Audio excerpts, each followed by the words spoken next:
investigated reported disturbance at Aesir Plaza? 10-4 dispatcher, verify address. That's Aesir Plaza. Repeat, Aesir Plaza.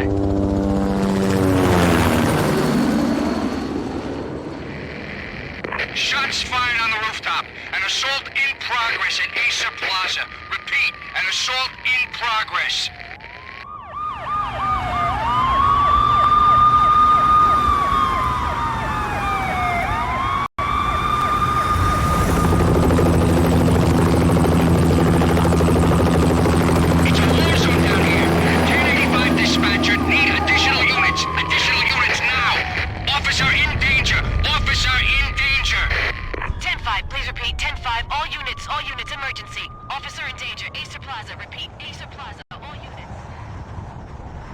They were all dead.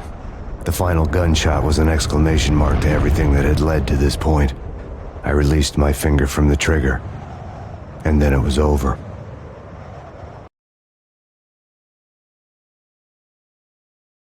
To make any kind of sense of it, I need to go back 3 years. Back to the night the pain started. I was still on the force back in Manhattan, Midtown North Precinct, Hell's Kitchen. So when are you coming to work for me, Detective Payne? You'd make me work undercover in some hellhole. Sorry, Alex. Michelle and the baby come first. See? My last smoke. It's bad for the baby. That's you, Max. A regular Boy Scout. See, Alex. You're still on for poker Thursday night, right?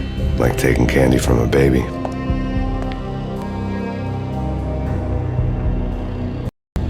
Life was good. The sun setting on a sweet summer's day, the smell of freshly mowed lawns, the sounds of children playing, a house across the river on the Jersey side, beautiful wife and a baby girl. The American dream come true. Honey, I'm home. But dreams have a nasty habit of going bad when you're not looking. The sun went down with practiced bravado. Twilight crawled across the sky, laden with foreboding.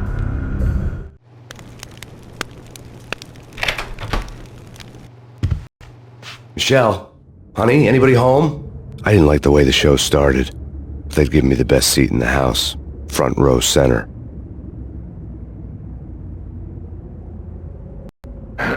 What the hell?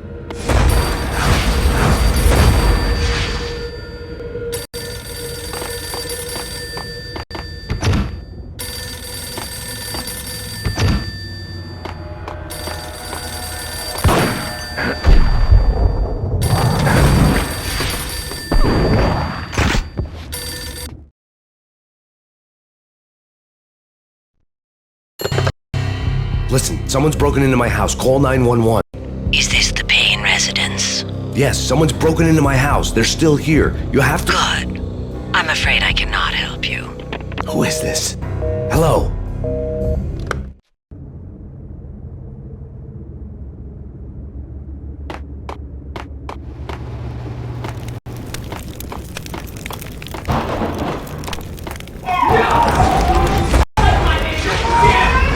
Michelle! No!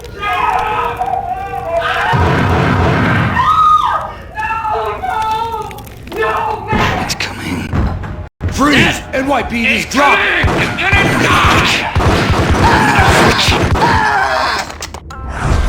No, please God, no.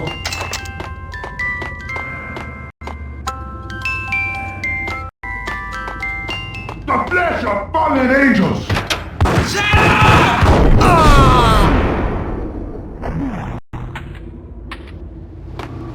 No, God, no, please, Michelle. Oh, baby.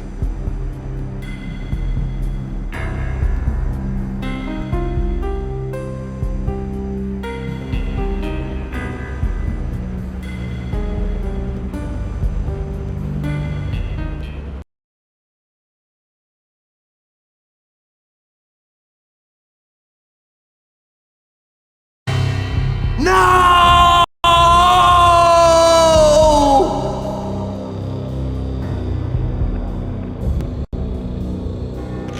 That was 3 years ago.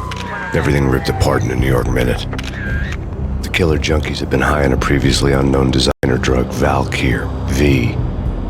After the funeral, I told Alex I'd be transferring to the DEA.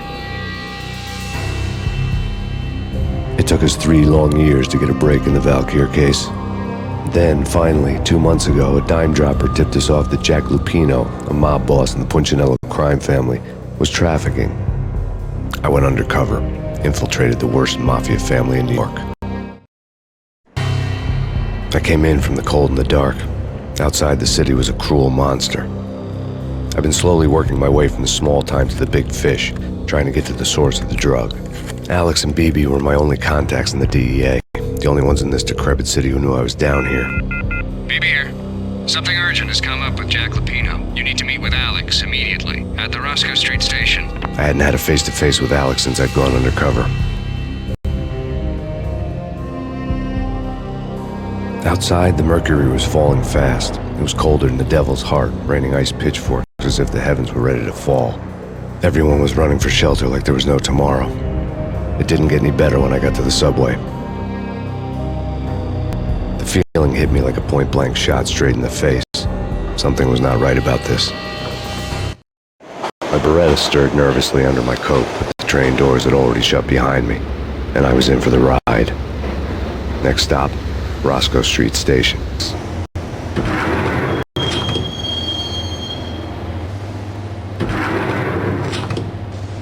The station was drenched in gloom. Alex was a ghost, nowhere to be seen. I'd have to look for him.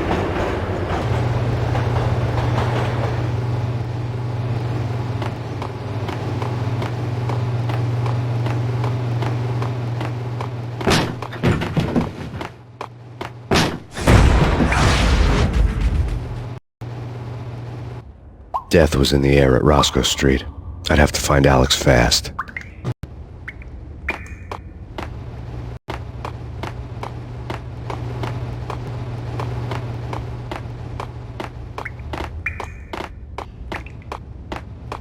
Wasn't Jake supposed to take care of this? Hey, yeah!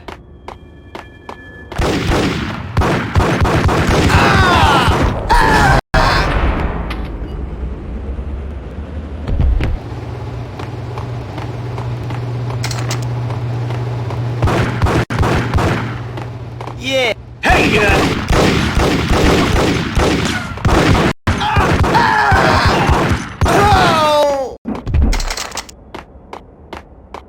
Yo, guys! Yo! Hold it! Oh!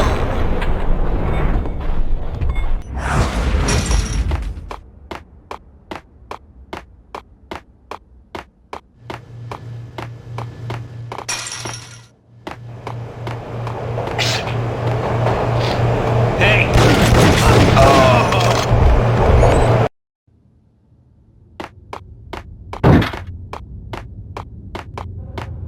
Right? Right.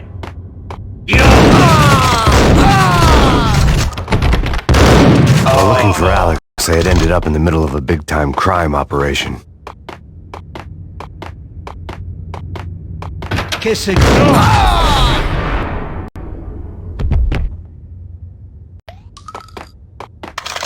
You saved me, man. What's going on here? A massacre. These armed thugs just appeared from nowhere. We need to get help. I can make the call from the control room 1 floor up. Can you take me there? Sure, sounds good.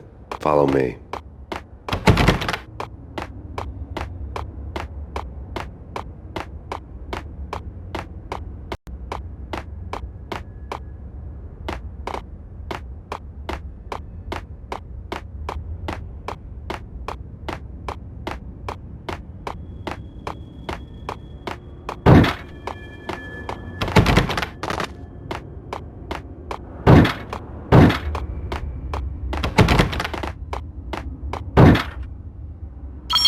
Home free. This way.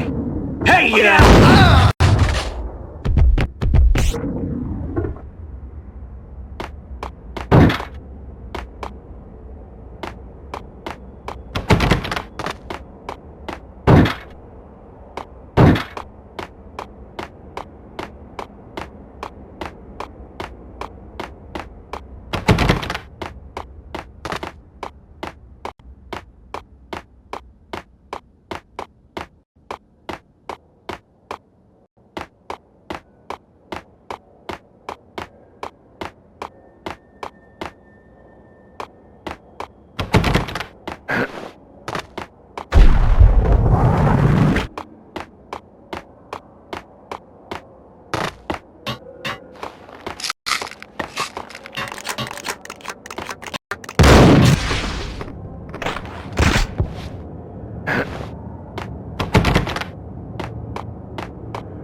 train lit up like a Christmas tree. Power was back on.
Subtle.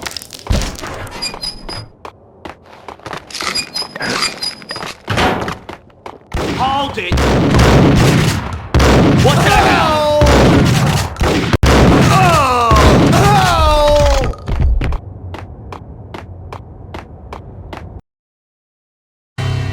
The rusty door led to an abandoned part of the station since the early 40s. Something big was going down at Roscoe Street. Maybe that's why Alex had wanted to meet me here. Maybe not. One way or the other, I was gonna find out.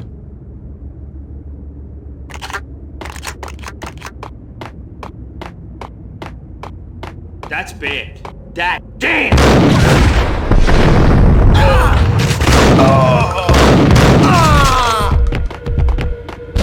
What the?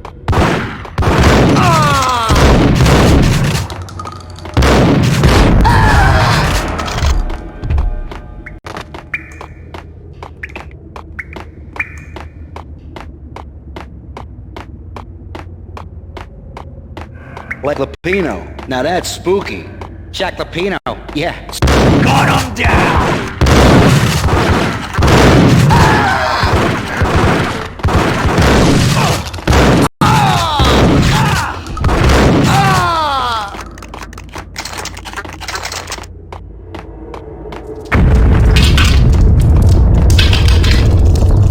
What the hell was that? Hold on here. Give me the detonator. What are you talking about? The detonator. I thought you'd bring it. You were supposed to bring it. Yeah, right. Hey,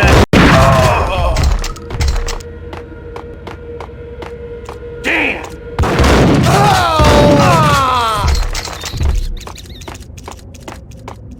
Okay, fellas.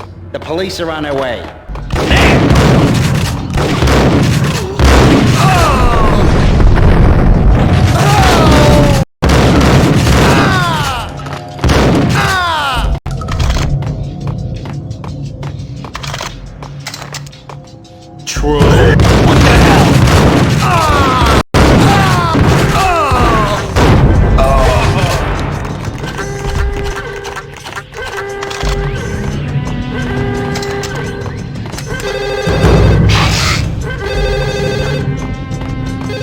Bank robber score lay on the table.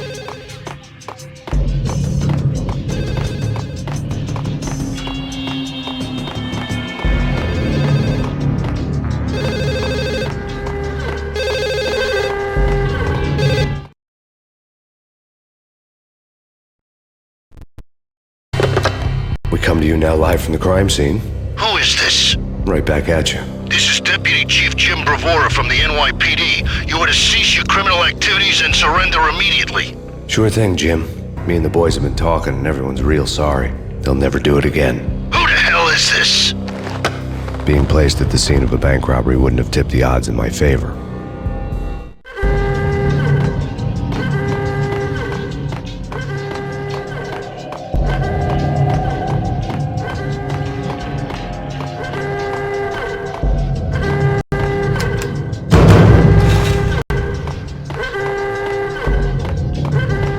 The bank robbers had left their tools on the table.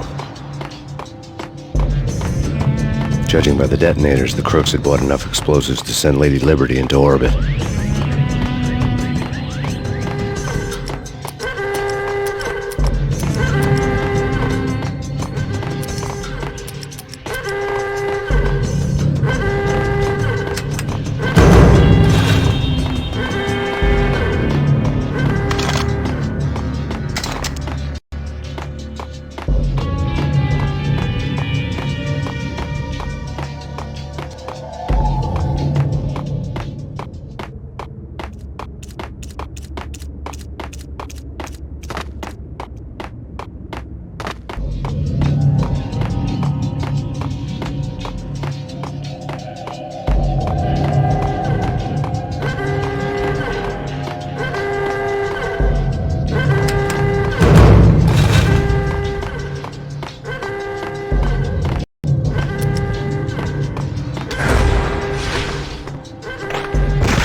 The bank robbers had been after Aesir Corporation bonds. The Aesir success story had recently been on every channel and on the cover of every magazine.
Hold it!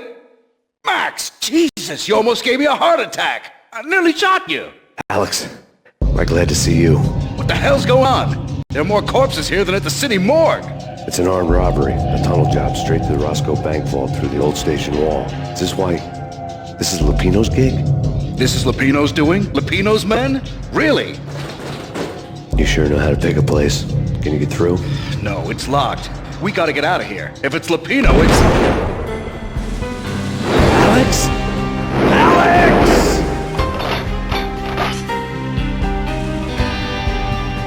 There was nothing I could do. He was dead. I could tell by the empty, accusing stare of his eyes.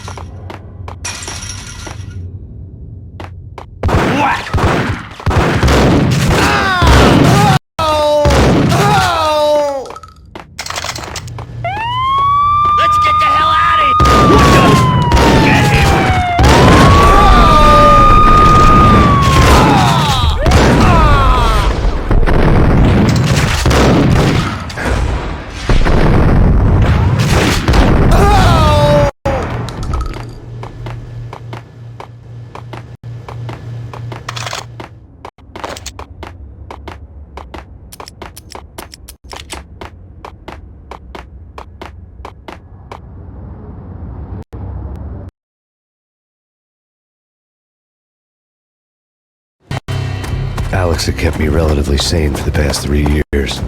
Now I didn't know how I felt. Somehow he had stumbled upon something big and ended up stepping on Jack Lupino's toes. Lupino ran his racket of sex, drugs, and contract killings from a sleazy hotel in a slum block of tenements. The NYPD was closing in. I could hear the sirens. Their wail was a crescendo. Lupino thought he could get us by taking Alex out and leaving me to take the fall for it. All he had gotten was my attention.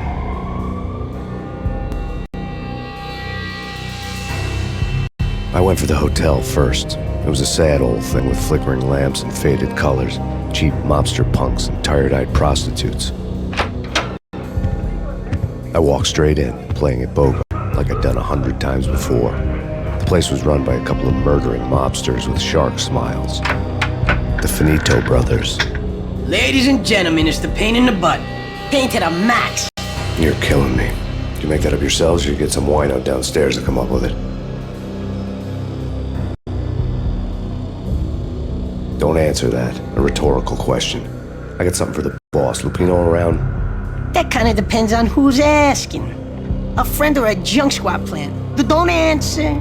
It's one of them, how do you put it, rhetorical questions. Lupino ain't here, but he said bye. Lupino wasn't in his cheap hotel. Instead, I ran into the Finito brothers. My cover had been blown. The door slammed shut behind me. And then I was dodging bullets like raindrops. Pain in the butt. Ha ha! Pain to the max. Junk squad pig. Got it Marble City for you.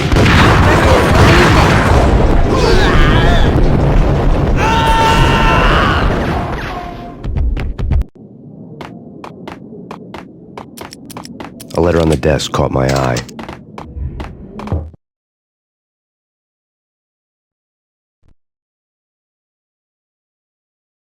I had met Lupino only once. The gangster ran all his rackets through his right-hand man, Vinnie Gognitti. Gognitti was a high-strung whiner on the verge of breaking apart, like an overamped Energizer bunny. He had the brains to run the business, but he lacked the balls, always falling short, taking his frustration out on underage addicts and call girls. The V deal goes down at your hotel. Jack's exact words, quote, "Vinny, you're in charge of this one," unquote. Rico Muerte's coming to see it through. Anything goes wrong and everybody's gonna get dead. Goes double for you. Treat this guy real good. Anything he wants, you give him. Don't screw this up or you're finito, finitos. A V deal meant added security, locked doors, and lots of nervous thugs with itchy trigger fingers. I'd seen nothing coming in, but that didn't mean it hadn't been there. Rico Muerte was a regular Kaiser Soze, a spook story told to keep the apes in line. 313. The Finitos had scribbled Muerte's room number on the note's margin. Bosses! Everything all right? Bosses! Joey, Vigilio, you all right in there? They're not answering. Call the others. Tell them to come quick. Okay, but we can't wait for them. We gotta go in now. Bosses! We're coming in! Oh! Oh! Oh!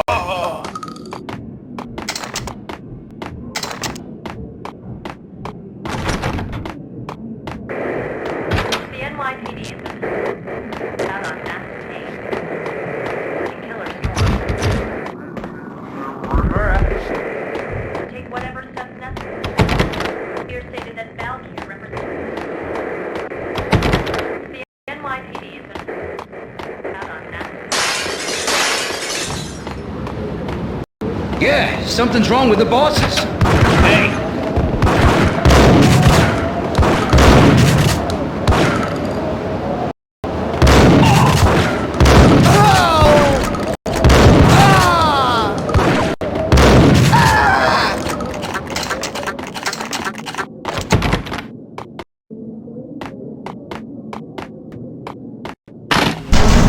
What the?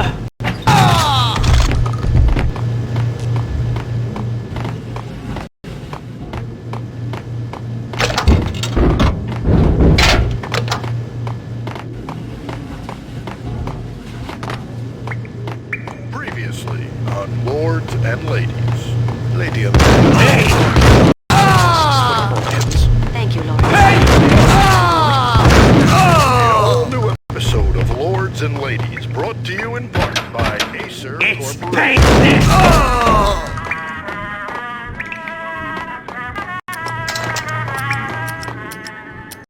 My lady. My lord? My lady, there is a matter of great importance I must bring to your attention. My lord, there is? Indeed, my lady, there is indeed. From the very first moment we met, on that distant... leaves blazing like the colors of your hair. Oh, my lord, you should not speak so. But my lady, I must. My lord, no. I forbid you. This must not be. But why? Piece of crap!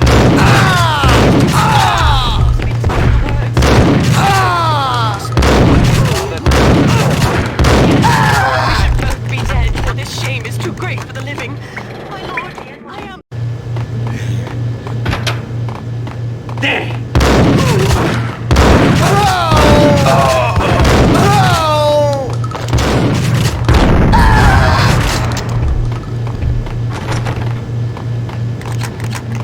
I found Muerte's room.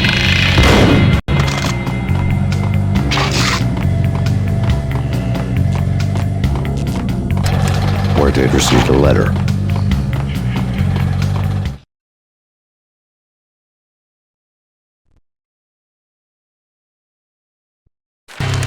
Our investigation had turned up nothing to link Angelo Punchinello, the head of the Punchinello family, to Valkyr. All tracks had ended with Jack Lupino. The letter in Muerte's room was signed by the Don himself. It was the first hint that the Kingpin knew what was brewing inside his syndicate. The trouble you got into was a screw-up. The Punchinello family bailed you out. You have been waiting for a chance to pay us back. One of our trusted boys has a monkey the size of King Kong on his back. We need your special skills for backup on a major deal. Collecting evidence had gotten old a few hundred bullets back. I was already so far past the point of no return I couldn't even remember what it looked like when I had passed it.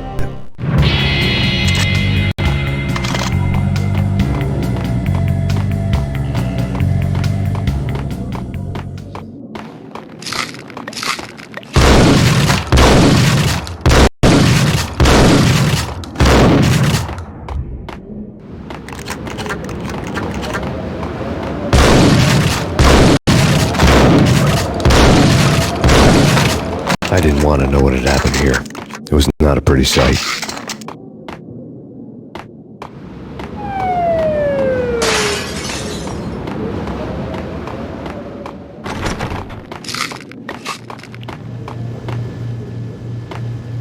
Right? Get him!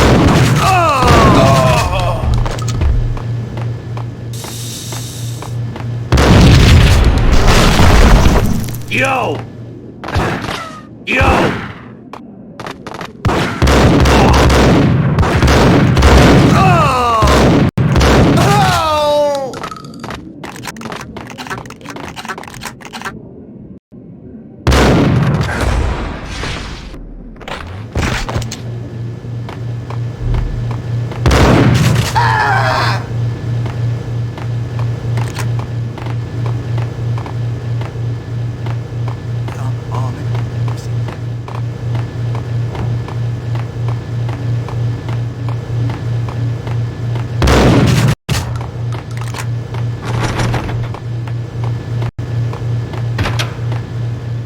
Diary on the table.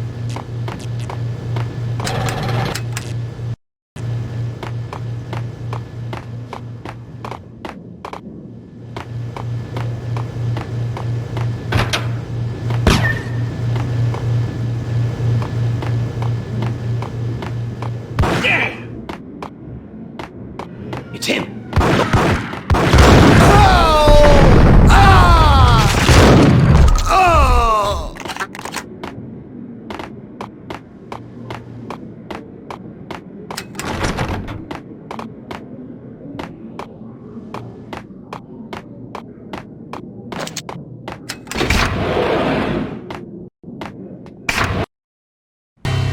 The old service elevator rumbled down to the bowels of Jack Lupino's hotel.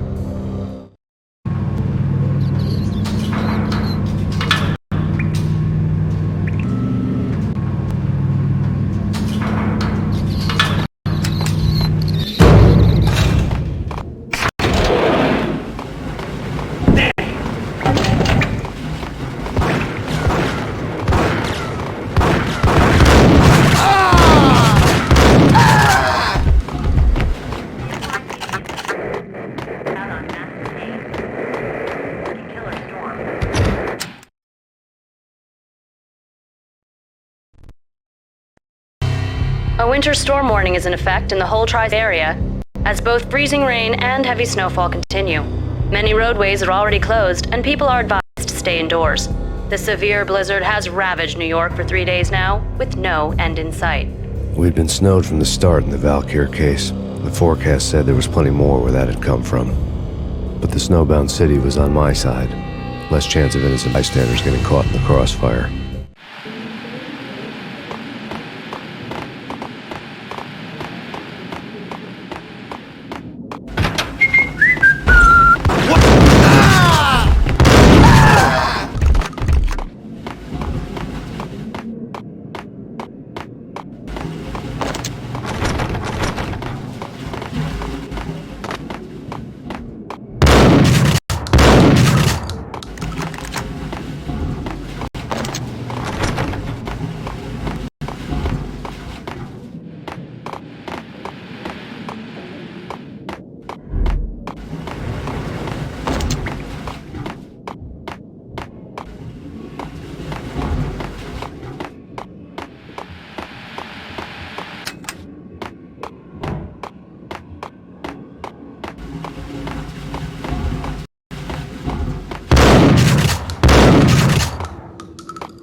Exhibit number 1, a newspaper.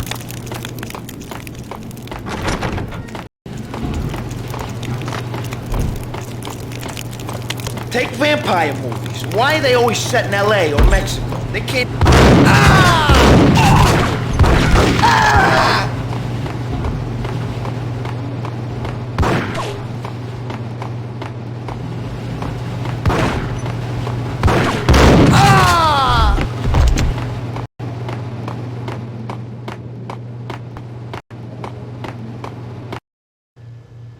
Chill with the guns. Trust me, you don't want to piss Muerte off.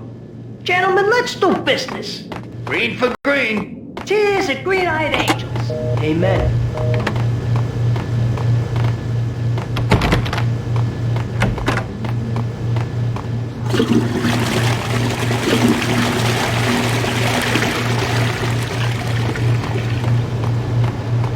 I couldn't get past the door without a key.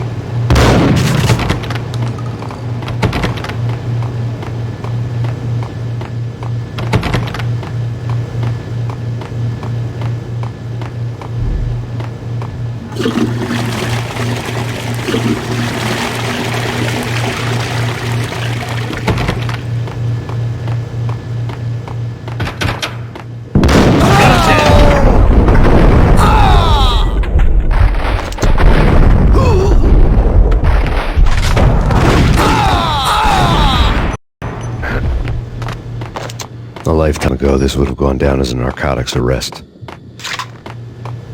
There was a key on the table. It was dirty money.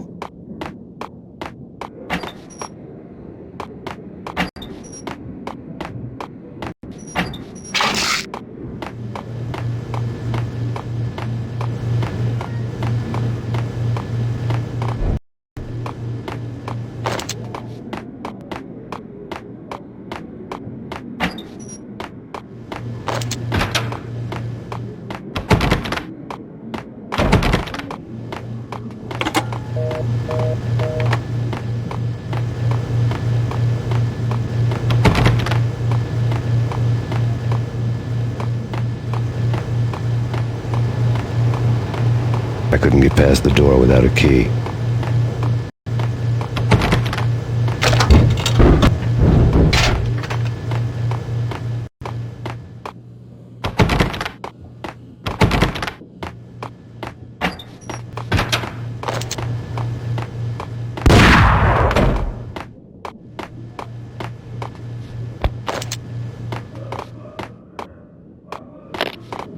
The transparent cylinders glowed green, full of Valkyr.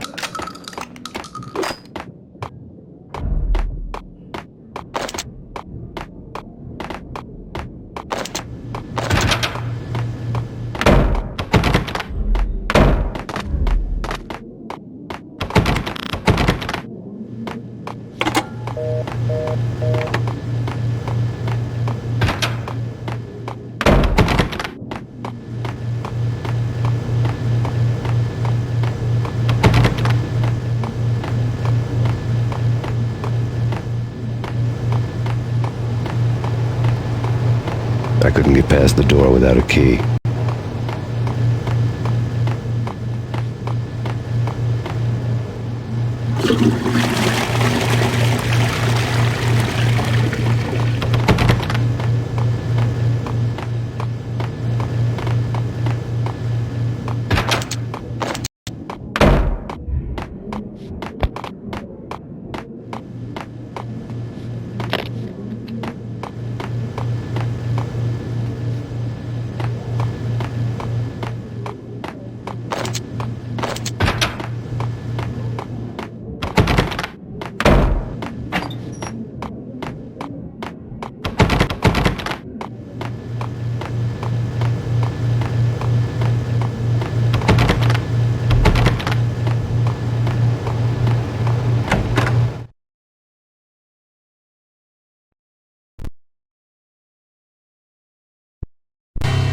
Two mad dog killers, ready to murder each other. They step into the next room, and I'm thinking, now they're gonna do it. But no. They sit down in front of a TV and solve their differences with the kung fu fighting video game. I tell you, Candy, I was so depressed, I strangled them both with the video game cables. Oh, Rico, you're so bad. I am, ain't I?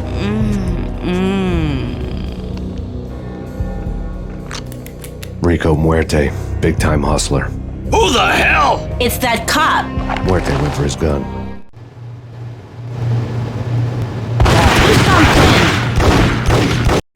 There he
Get him!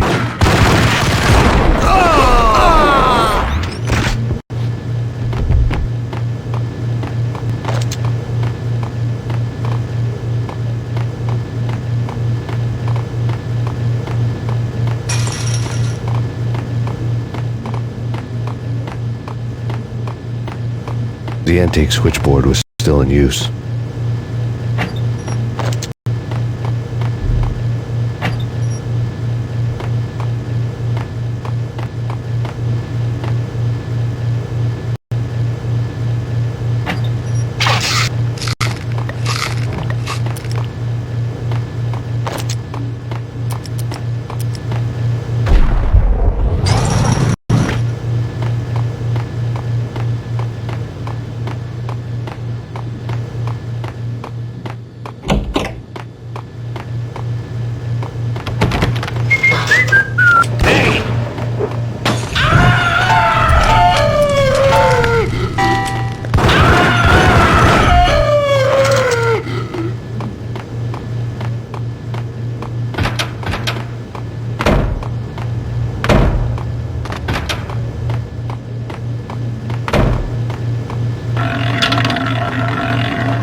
telephone switchboard in the back room of the reception area, the kind that made phone tapping child's play. It wasn't hard to picture a fat pimp sweating with headphones on, listening to his hookers talk dirty and fake orgasms over a web of party lines, the blood veins of New York.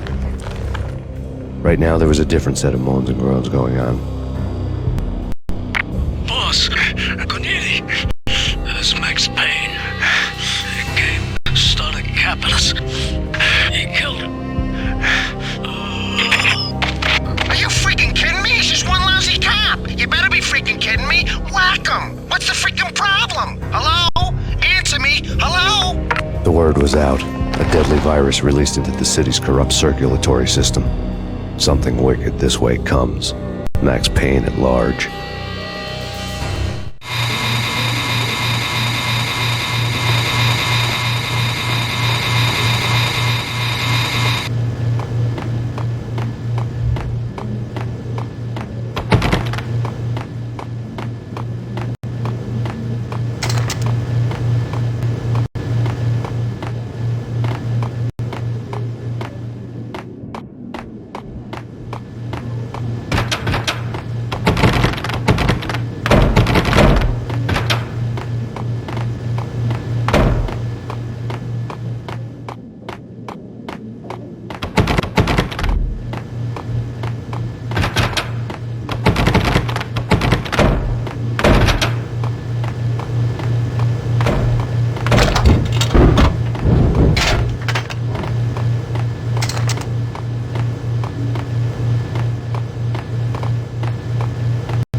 Turn around, walk away, blow town.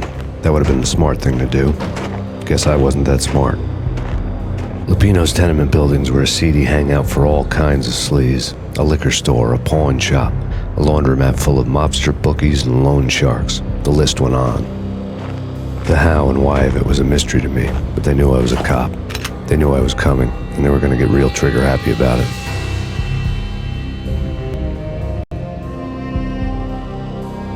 I got to see Lupino's hangout all lit up. A bomb went off, turning snow into liquid gold. A pillar of fire lifted the remains of a car straight up. The flames were highlighted on the hood of a black Mercedes-Benz as it coasted down the street real slow, as if the driver didn't have a worry in the world. I got a good look at the man riding shotgun. It was Vladimir, the head of the local Russian mob, the fly in Don Punchinello's soup. The ringing in my ears was the sound of a mob war being waged.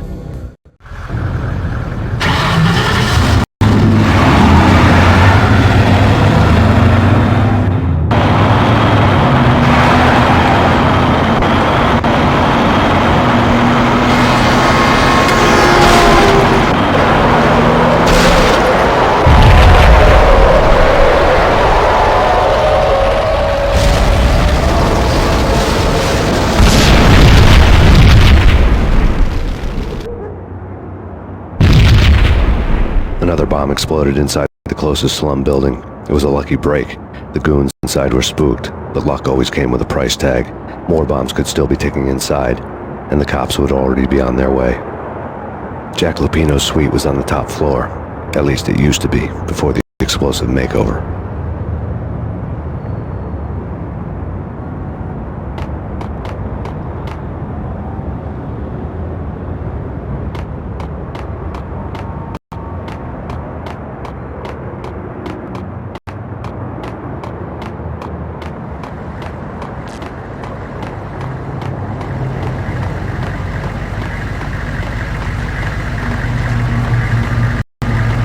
The headlines were a depressing read.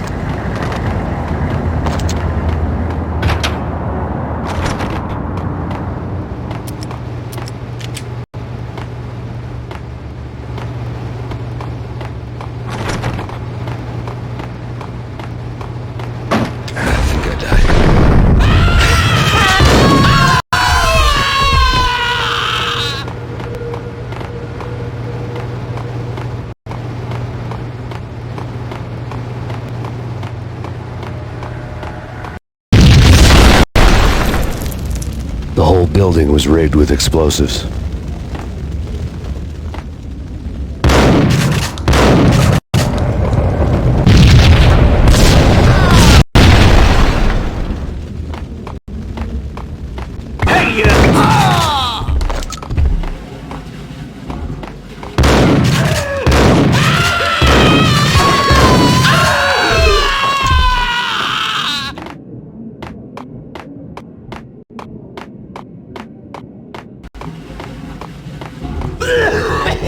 What the?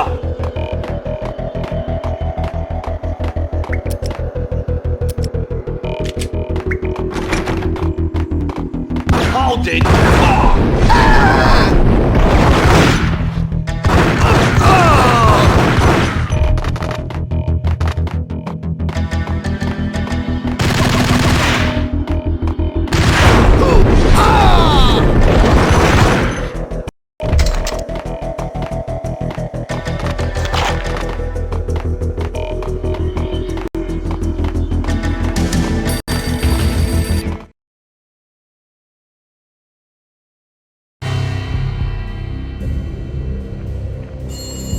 A beaten-up phone in the entrance hall was ringing.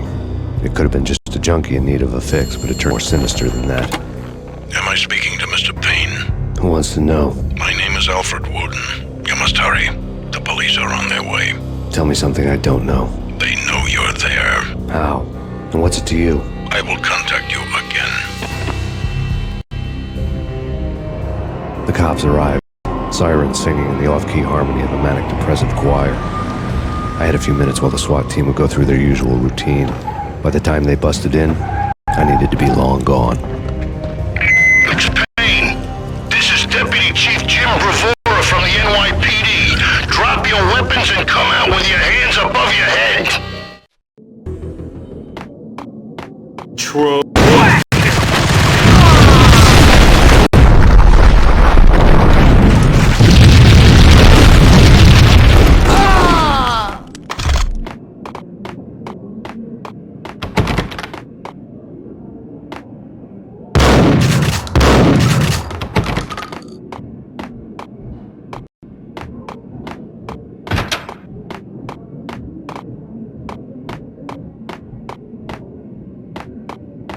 I couldn't get past the door without a key.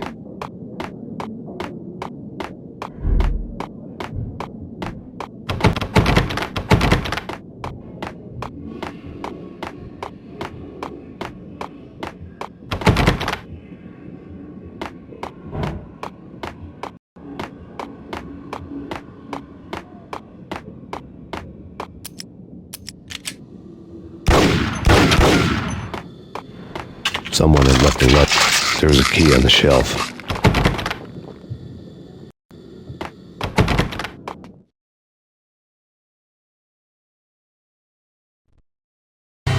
Suddenly it all made sense. The bombs, the Russian mob boss making an appearance in person. Gognitti was his usual self, and no wall. After our hit, the Russian has only a couple of guns left, and they can be bought. There's no freaking way he has guts to try anything after that. As it turned out, the Russian had plenty of guts. One thing you could count on, you push a man too far and sooner or later he'd start pushing back.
bombs that destroyed all the stairs up to Lupino's office. The alternate route led there by way of adjoining rooftops.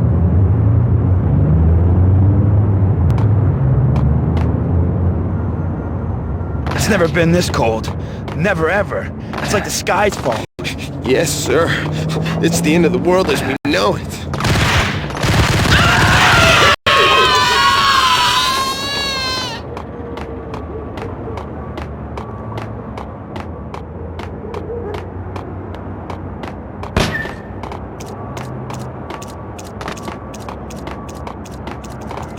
To get to the roof, I'd need to get to the elevator through the locked door up ahead.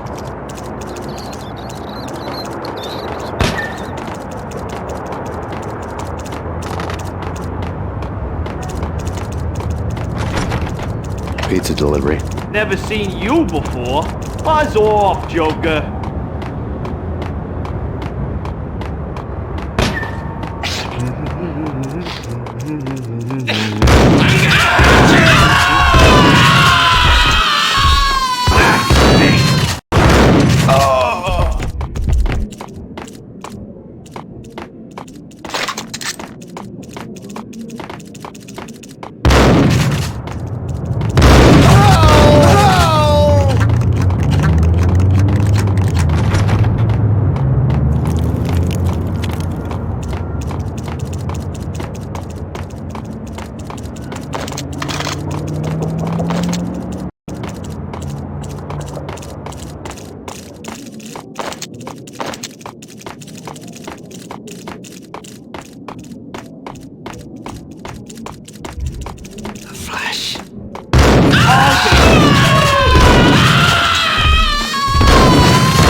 No, don't shoot. You know the clowns at the laundry? Me? No. You're no good to me then. What? No, the laundry, yeah. I know him, yeah. Get me in there. Okay.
Me, open up. Let me in, quick. Not so fast.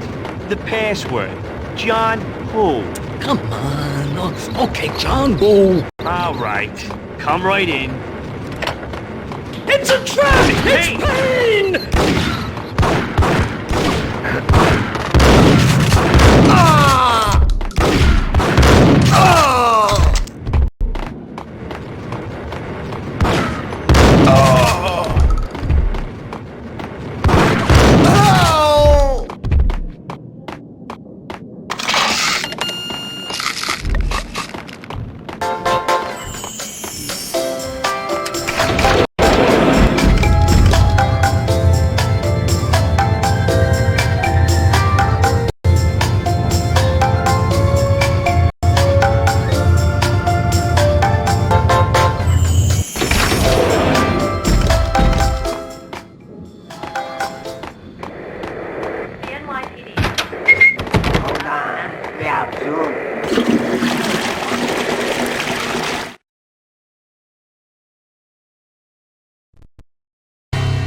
New York City is in crisis tonight, with reports of Valkyr-related gang war in the streets of the Bronx. Apparently, Max Payne, wanted for questioning in connection with the slaying of a DEA special agent earlier tonight, is waging a one-man war against his former partners in crime. Among the listed casualties so far are notorious mafia members Joey and Virgilio Finito, as well as Rico Muerte, himself a fugitive from the law, and a suspect for several murders in the Chicago area. The NYPD has been placed on full alert. A citywide APB has been put out on Max Payne. Deputy Chief Jim Bravura has promised to take whatever steps necessary to bring him to justice. What those steps may be remains to be seen. For CNN TV News, this is Kira Silver. Hey,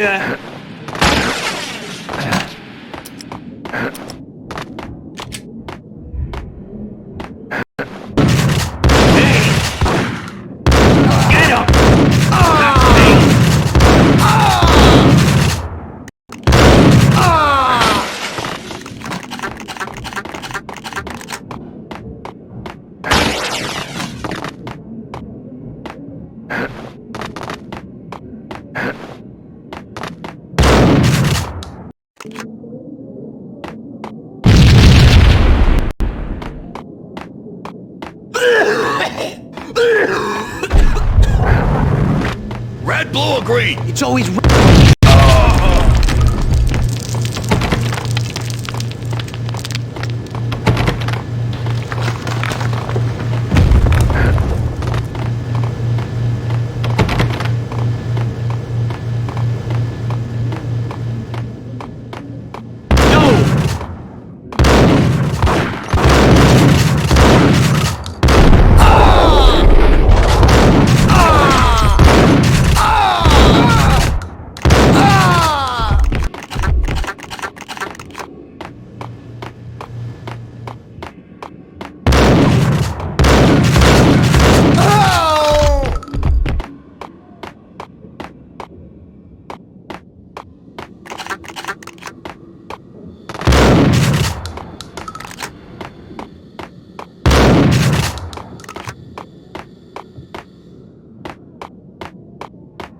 What the hell are you standing around here for? They're bombing us! What are you... Vinnie Gognitti, just the man I've been killing to see. Payne? Freaking fed! I knew from day one there was something screwy about you. What do you think you're doing? You're a freaking cop. You ain't got squat on us. You can't just come in here waving your piece like it meant something. Yeah! Oh my God! Oh God, you shot me! Ah! You're dead, Payne! What the hell are you waiting for, you apes? Kill him! Kill him! With pleasure, boss. Gognitti bailed. I made like Chow Yun Fat.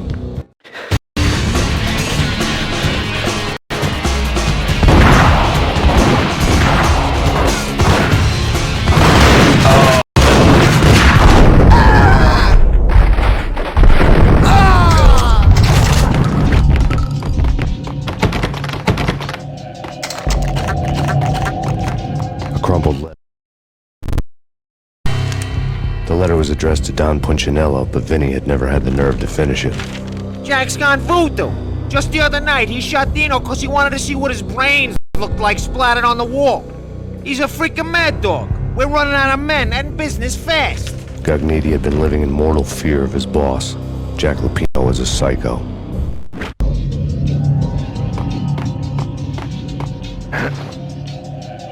Vinnie Gognitti was running scared. He could run, but with a bullet in his stomach like a broken bottle of Tabasco, he was quickly running out of time. He knew where his boss was, and I wanted to square things up with Jack Lupino. Gognitti would be moving fast. I don't know about angels, but it's fear that gives men wings.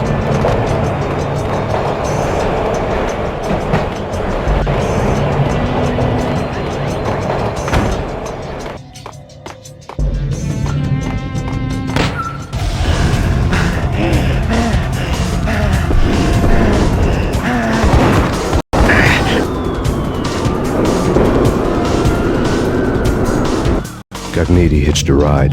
To catch him, I'd have to follow the lead.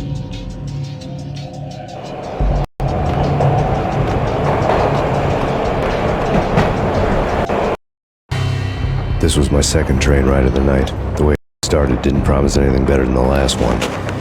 Freezing wind tearing at my face like sandpaper and razors. Ice hard and slick under my hands and feet. And somewhere in the background, the wail of sirens. The city howling after me. New York sped by and fast forward. Dark rooftop water towers and a dead forest of antennas and chimneys, all a blur. When the train he was riding slowed down, Gognitti made his move.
We're gonna be rich!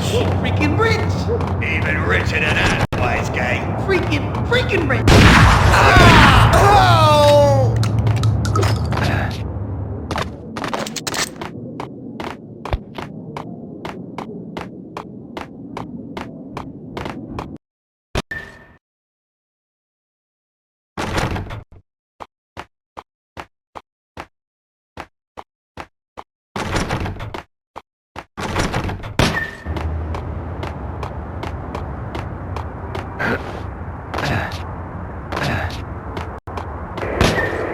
The NYPD has been out on Max Payne.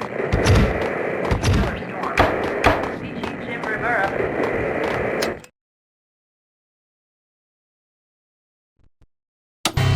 Max Payne has nowhere left to go. We are very close to capturing him. You'll get a full statement then. Right now, I've got better things to do, ma'am. That Deputy Chief Jim Rivera from the NYPD with no further comment at this time. From his suspicious food habits, I figured Bravura to be one of the good guys.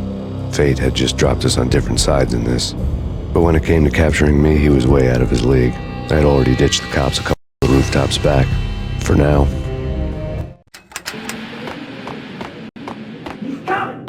Nice up!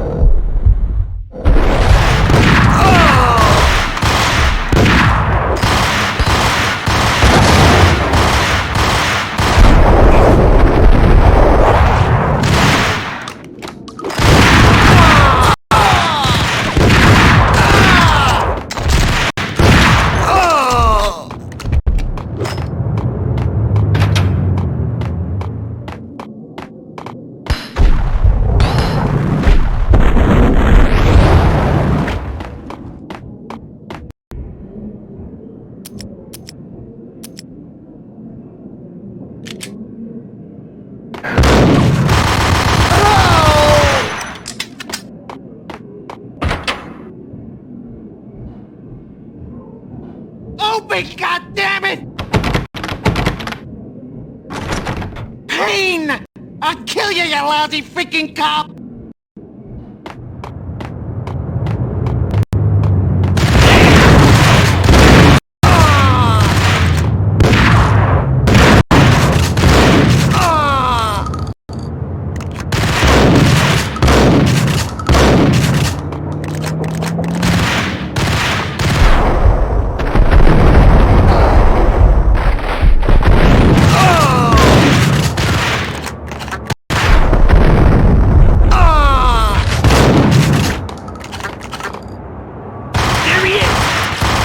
Payne?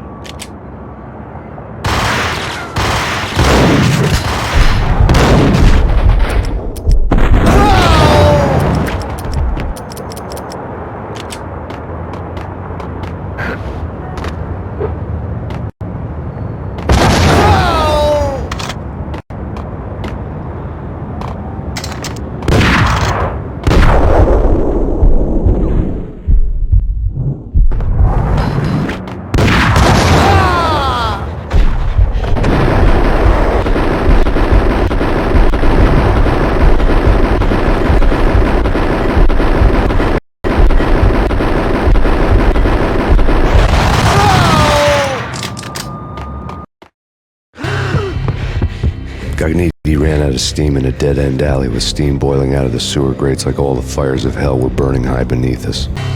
Ragnarok was Lupino's private nightclub, a den of drugs built into an old theater. I knew what waited inside. V-head junkies ready to explode in random acts of senseless violence, and Lupino's goon squad, the worst stone-cold killers this side of hell. Ragnarok was as inviting as a headache, flickering and flashing to a machine gun beat. The belly of the nightclub was a gothic theme park that began with bondage games and led to the nasty stuff from there. As subtle with its dark message as a cop killer bullet through the heart, like father, like son, just like Jack Lupino.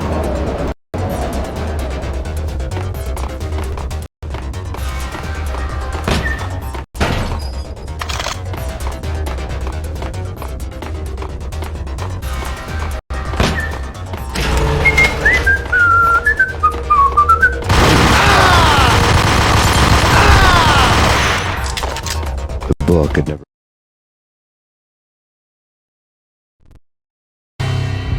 Given the setting, I was surprised to find that somebody had been passing time reading. The paperback was entitled, The Age of Murder and Storm. The blurb on the back mentioned Norse mythos and Ragnarok, the end of a Viking world with a terrible winter that covered the earth in ice, when vile crimes were rampant and all humanity lost. I could see how somebody impressionable might get it into their head that we were at the end of time. I was also beginning to see what the nightclub and its owner were all about. Been a bestseller.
The room was stacked with light reading, such as Necronomicon, Witchcraft, and Paradise Lost. Old exotic titles like Malleus Maleficarum and De Umbrarum Reini Novum Portus. Books with pentagrams on their covers, all dealing with the occult and the infernal, lying between stacks of horror videos and a couple of Ouija boards. The only thing I could take seriously was the thought of Lupino taking it seriously. He had been spending a lot of time getting intimate with the guy downstairs. Both had been piled on the table.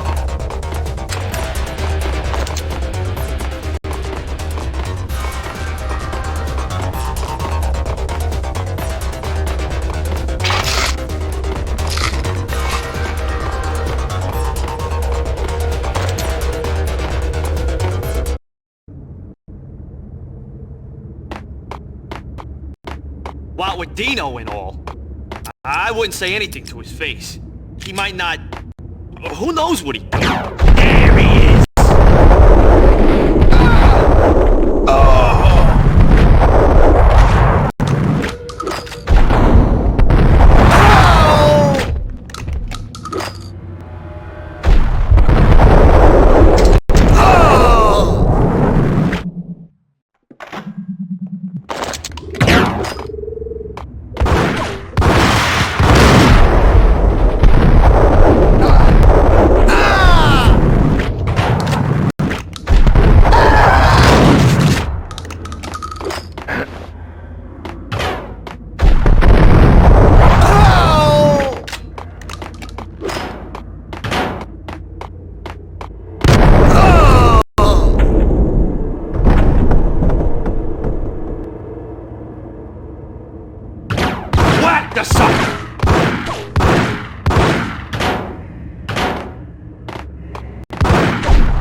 Karaoke never was my scene.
The backstage area led to Lupino's inner sanctum. The hot air inside was like an invisible wall, thick with incense and something else, a sickly sweet smell that made you gag. This was the rotten core of the Big Apple. Lupino lurked somewhere ahead, like a spider at the center of his web, waiting. The vapors in the air started to make my head swim. Torn pieces of a letter lay scattered on the sofa.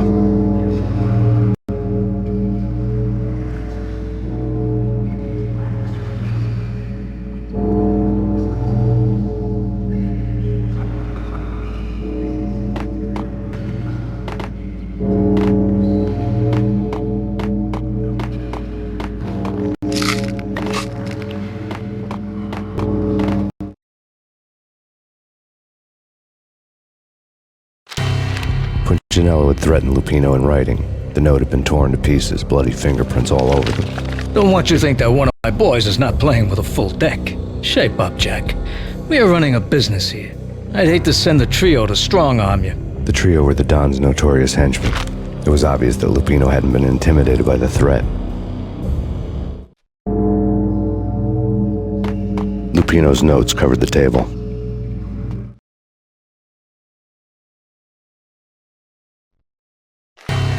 Jack Lupino was crazy, all right. The table was scattered with notes of demented arcane nonsense written in rusty blood. Lists of demons, devils, and dark gods evoked. Beelzebub! Asmodeus! Baphomet! Lucifer! Loki! Cthulhu! Lilith! Hela! Blood given to you all. He was after that old Faustian deal. Your soul for power and fortune. Just sign on the dotted line with your blood.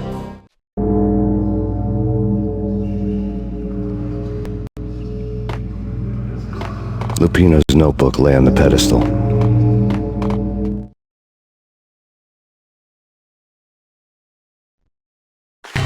Jack Lupino was crazy, all right. Mythic wolves, let loose to devour the sun and the moon. Lupino is the wolf. I'm Mr. Beast, the big bad Fenris wolf. I'm the end of the world man. wearing the flesh of fallen angels. After Y2K, the end of the world had become a cliché. But who was I to talk? A brooding underdog avenger alone against an empire of evil, out to right a grave injustice. Everything was subjective. There were only personal apocalypses. Nothing is a cliché when it's happening to you.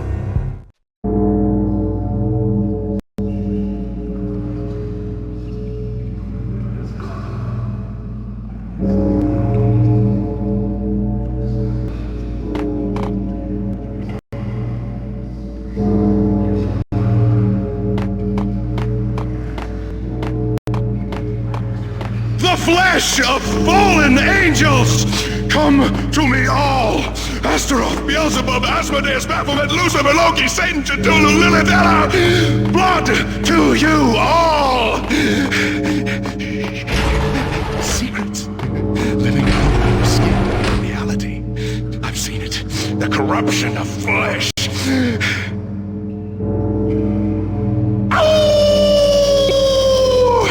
I'm the wolf! Yeah! I am the wolf! Hey, It's close. It's coming. You have come. The wolf to the end. It's now! I will rise to her side! I don't need the words! I'm beyond the words!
I had known there'd have to be a catch in it somewhere, and this one was the Empire State Building of catches. Lupino was pumped up and dying to go 15 rounds with a mutant alligator. And then he started this spooky monkey talk, straight from a bad dream. Mine. I have tasted the flesh of fallen angels. I've tasted the devil's green blood. It runs in my veins. I've seen beyond a world of skin, the architecture of blood and bow and arrow. Death is coming! She is coming, and hell follows with her. This is the twilight winter. I am ready to be her son. Her time's now, and all who stand in her way must die!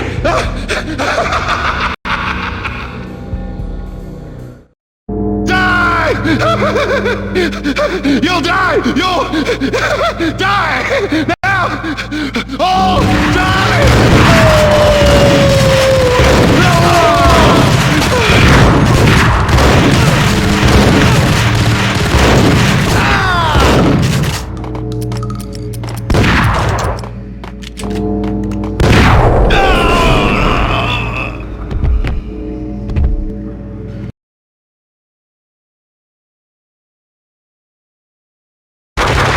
Lupino finally went down. I wanted to make real sure he'd stay that way. He was a bad monster. Turned them into friggin' zombie demons from outer space. I think he's dead already. That's when it happened. But dead or not, you've got the wrong guy. In stepped this knockout femme fatale holding a gun to my face. I returned the favor. Lisa Punchinello. Lisa Punchinello was the Don's wife. Mona Sachs, Lisa's evil twin. Your safety's off, evil twin. You might hurt someone with that gun of yours. Lisa's the damsel in distress. I'm the professional. I'd blow you away without batting an eye. Sure, and you can check out my credentials splattered all over this joint. Jack couldn't have framed you. Not the state he was in. We're after the same slime bag. Angelo Punchinello's the one who murdered your friend and framed you with it. You know this for a fact. I've got my sources. I don't have a clue these days. I just shoot them as they come. Who put a contract on the Archfiend? This one's mine. I hate the guts of that sadistic wife-beater.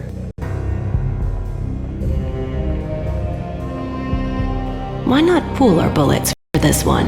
I thought you'd never ask. My finger was starting to twitch. How do you like your whiskey?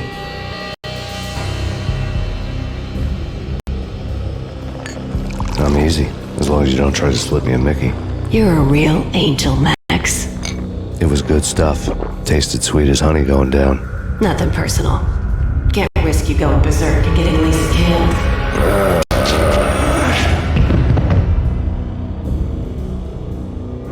The nightmare was always the same. Violent shapes moving in darkness, old and ugly. The killer's mad laughter was a riddle filled with wicked innuendo. Somewhere, the baby was crying.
Should've known it when we found you snoring next to Lupino's corpse. A comedian, huh?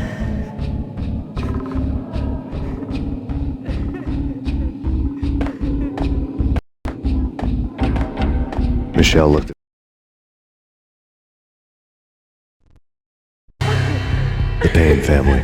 Happiness captured in a Polaroid moment. I thought it would last forever, till death do us part. I didn't want to think about it. As long as I didn't, it could never happen. But I had broken my own rule. The thought had already slipped in. Fear was rusty needles poking at my brain. Cold and scaly, it slithered down my chest. Me from the photo.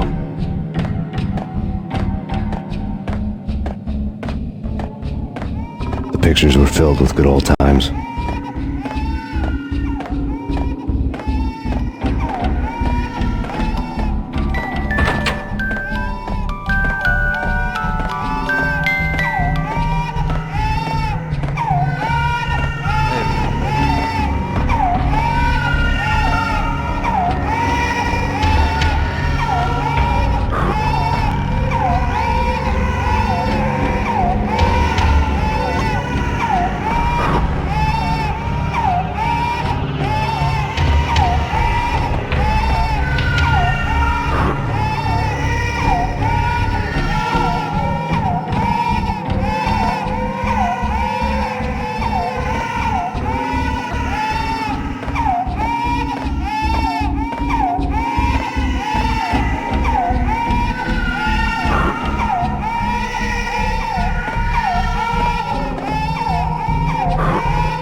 No. No, no, please, God, no.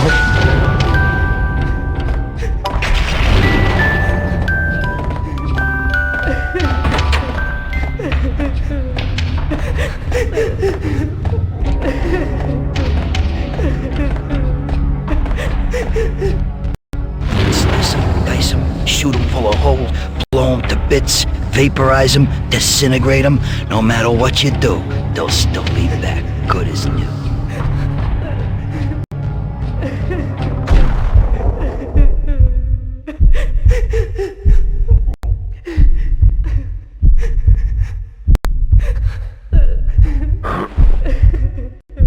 Michelle's diary lay on the table.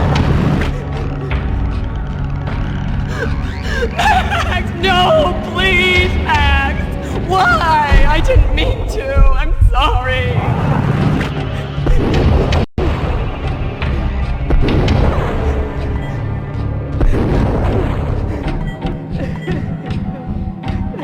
Murderer! You killed her! Nothing like that ever happens in the real world.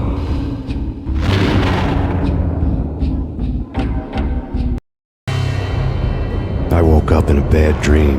My head felt 2 sizes too small for my brain. Max Payne, I envy your name. And the killer was smiling. Pleased to meet you. I'm Frankie the Bat Niagara. Niagara, as in you cry a lot? He had a baseball bat and I was tied to a chair. Pissing him off was the smart thing to do.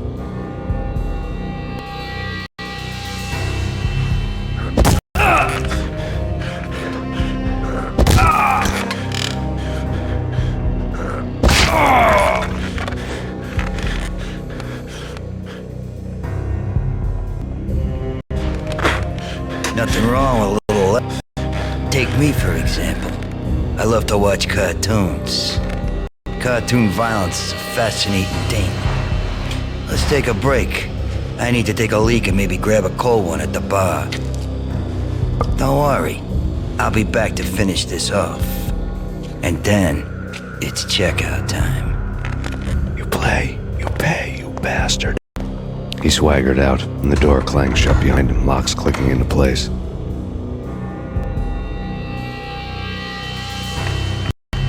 Everyone makes mistakes. Mine hadn't been to crack jokes about the goon with the bat. He'd have cracked my skull regardless. It hadn't even been to trust a girl with a gun. I had blindly gone after the first bad guy on my hit list when I should have been aiming further up the ladder. at the head of the Punchinello family. I couldn't bring myself to be pissed at Mona.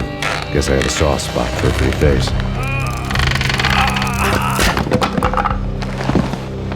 But when somebody decides to play baseball with your head, you tend to get sore.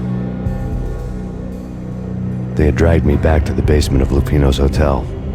I was beaten, bruised, and blue. I felt like the chair I had broken to get free.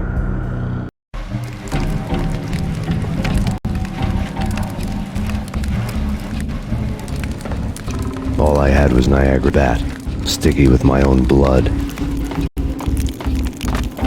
Without a gun, I'd be no match for Frankie's men. I'd have to play hide and seek with them. It's Frankie's turf. He'll take care of it. Hey! Hold it!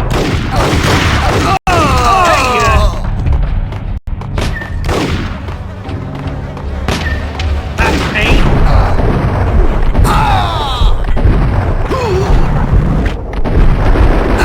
A newspaper caption for a murder scene.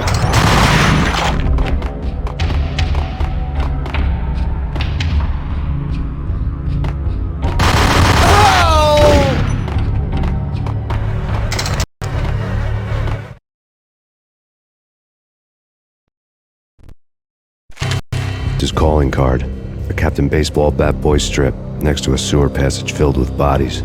You'd better not mess with Captain Baseball Bat Boy. Even my archenemy, Bicycle Helmet Girl, swoons at the sight of me. Aha! There were enough corpses to put a mass murderer to shame.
Things were fast going from bad to worse. The men in blue had come and gone. They had decorated the place with chalk outlines and tied it together with yellow tape. The cops who had stayed behind were dead. Frankie, his boys, and I had the place all for ourselves.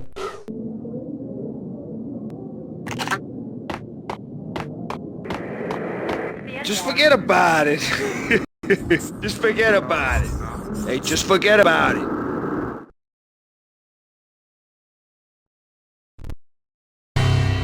That crazy witch, you should have heard her. She was a real scream when the boys caught her trying to cap the Don. Good bad. To the trio? That's even worse than what Frankie's doing to that poor bastard downstairs. She's gonna take a long time to die. The mobster muscle on the phone was talking about Mona. Punchinello's trio were nothing but bad news.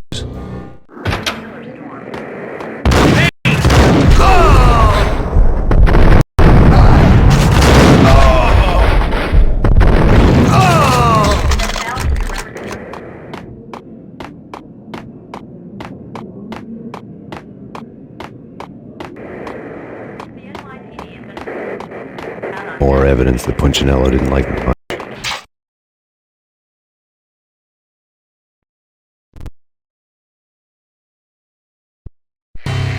The fact remains that all the victims so far identified in the Ragnarok shooting have been known criminals, many of whom had large doses of V in their blood.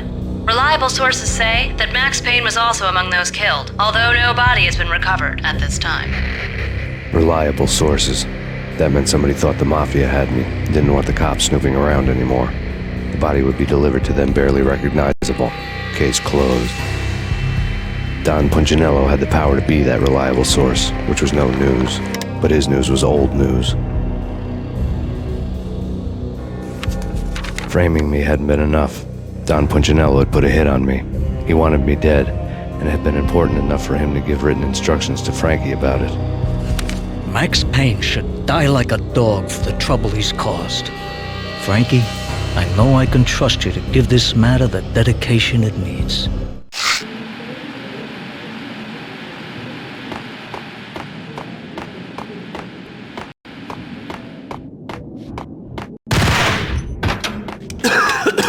Yeah.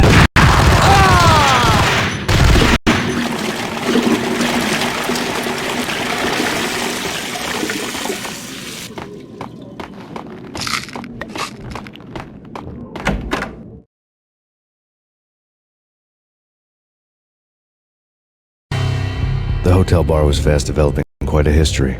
True to his words, Frankie was there, having a beer. Jesus Christ. How the hell did you get loose? Got bored waiting. Thought, what the hell, we could just as well finish this here. Fine by me. This works out.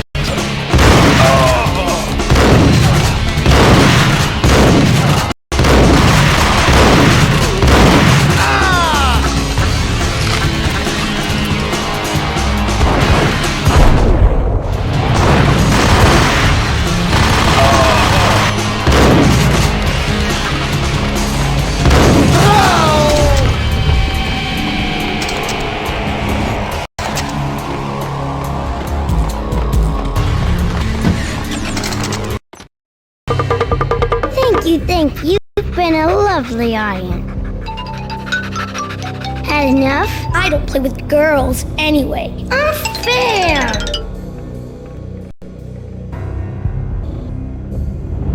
I spotted the tail as soon as I left the hotel. A big black Mercedes. I'd seen the car before. That time it had heralded impressive explosions. Vladimir was back. Bang! You're dead. Punchinello messing with V is bad for business all around. But that's not all.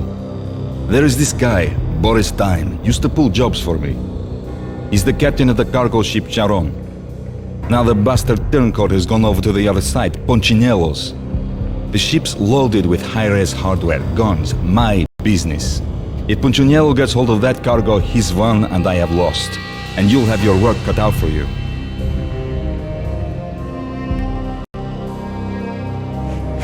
If you want to get to Punchinello, you'll need heavy-duty persuaders. I am just the man to get them for you. Change the ship back under my flag, maybe pop 2 in the traitor Dime's head while you're at it. You'll get enough guns to start the apocalypse. You in or out? Let's get this show on the road. Vladimir was one of those old-time bad guys with honor and morals, which made him almost one of the good guys. None of us was a saint. The Brooklyn riverfront was a maze of rusty containers, sharp-boned cranes looming up from the snowstorm. On a night like this, you couldn't help but think of the dark army of dead men sleeping with the fishes, cement shoes in line. No Minotaur lurked in this labyrinth, but somewhere out there, on the clanking deck of his cargo freighter, the skipper of the Chiron was waiting, like the ferryman of the river Styx.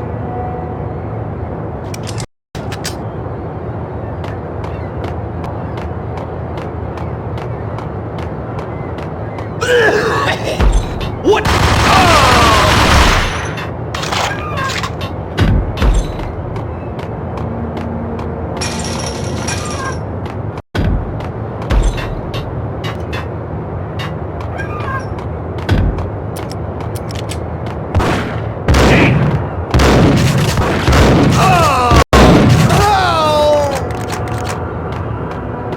Both of them beat to hold it.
Rico Muerte had come to town to do more than just sort out family troubles. Exhibits number 1, 2, and 3. Briefcase of money, a sniper rifle, and an envelope with one word neatly printed on a folded piece of expensive paper. Mayor. It didn't sound like a mafia contract at all. It was too cold and too to the point, but the letter was a receipt.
Whack!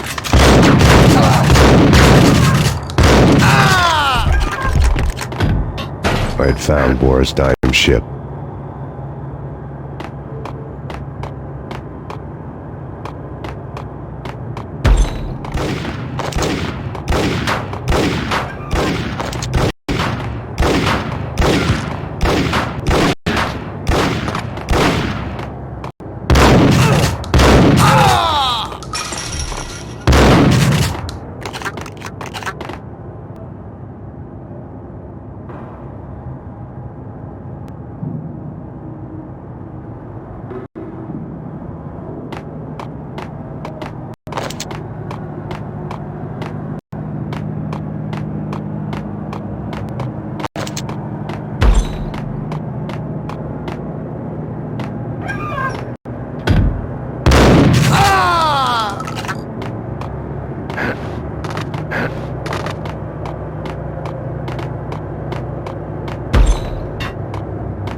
Rust had crept over the sides of the cargo steamer a long time ago.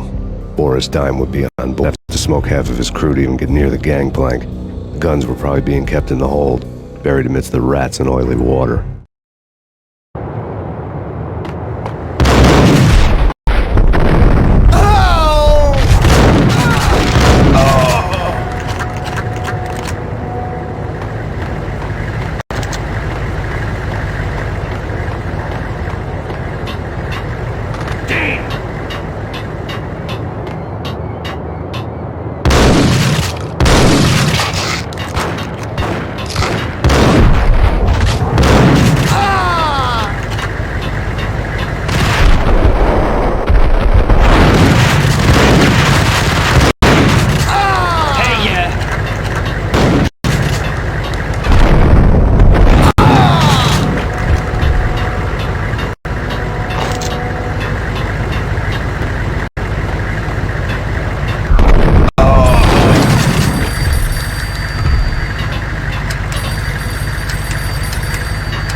Angie, tell me, how much did Dime cost you? I bet it was more than his name. Max Payne. Right the first time. You're dead, punk. You sure you're not confusing me with Boris here? But you are right, of course. Pretty soon we should get together and have a talk. You son of a... Pissing Punchinello off was a dangerous game, but when people get mad, they make mistakes. I should know. That's where I wanted Punchinello, mad enough to trip over his own feet, preferably into a grave.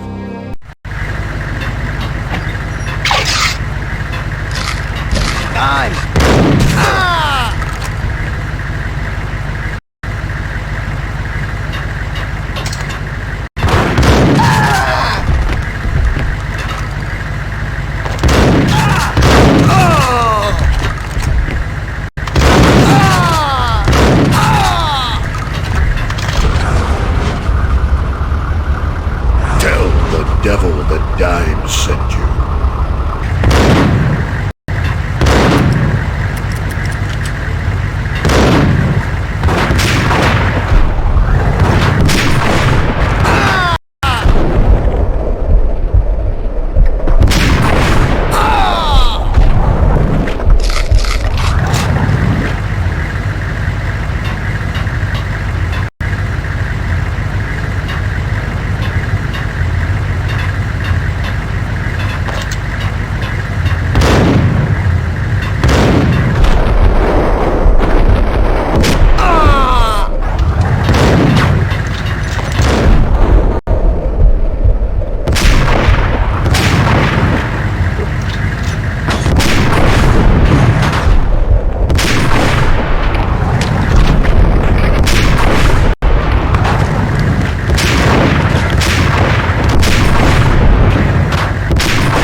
Collect all the guns and ammo you want.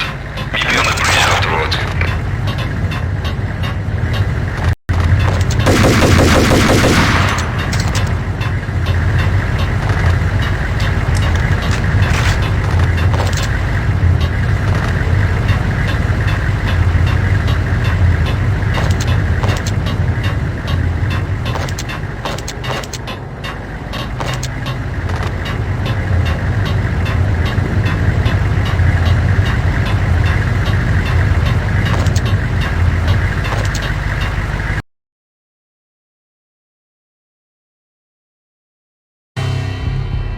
Did you get everything you need? Check. I owe you. Anything you need. This is my solo. When I'm through, Punchinello won't be anybody's problem anymore. Clear as vodka. But anytime you get between a rock and a hard place, just whistle. This could be the beginning of a beautiful friendship. You really get a bang out of this big-time gangster act, don't you? Even with all this firepower, I figured I couldn't get to Punchinello at his manor. I could only hope that he wouldn't pass a chance to hear me beg, to see he's won. This is Max Payne. I want to cut a deal.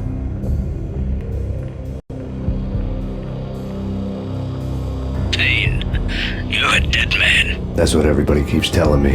I got your shit, Ben. I want to meet. No pain, no gain. Capiche? You know my restaurant? Yeah, I know it. One out. Punchinello's restaurant had seen better days. Snow was falling like ashes from post-apocalyptic skies, but that was outside. Things would soon get hot in the Don's restaurant. I knew it was a long shot, Angelo Punchinello actually showing up, but there was no crime in hoping.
Punchinello was burning behind me. His flame was neutral.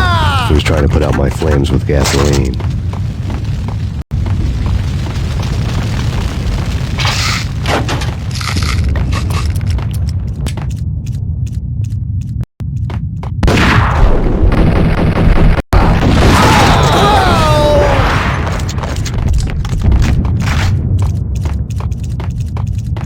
The mobsters have been guarding a real treasure.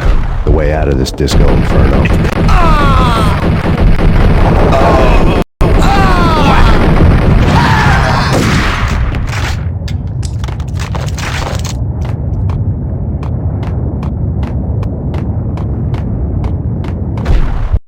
Get him!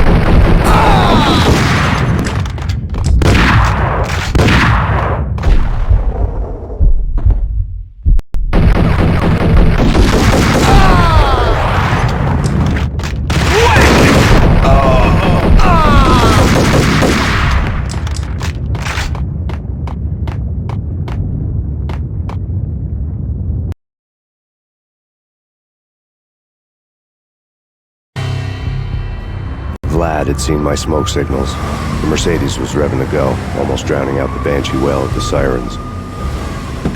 You coming? We'll drop you off at the Punchinello Manor. Sounds good to me. When this is over, look me up.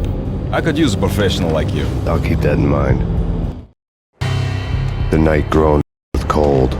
The garden lights flickered nervously. In their light, the falling snow was dead white before the darkness ate it up. I had heard the stories. The trio were mad dogs. They'd have hung the heads of their enemies over the manor gates if the capo had only let them. Punchinello wanted pain. He'd see the pain. The trick in my situation was that there was no trick. I tell you, no rules, no secret mantra, no roadmap. It wasn't about how smart or how good you were. It was chaos and luck, and anyone who thought different was a fool. All you could do was to hang on madly, as long and as hard as you could.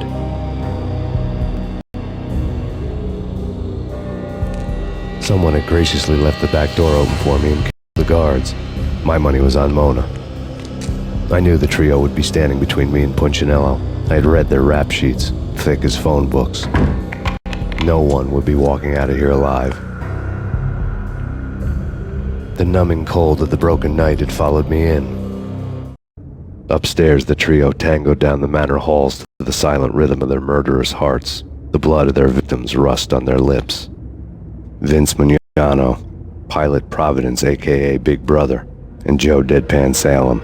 The pistol was a frozen lump in my hand, piercing the skin, gnawing me to the bone.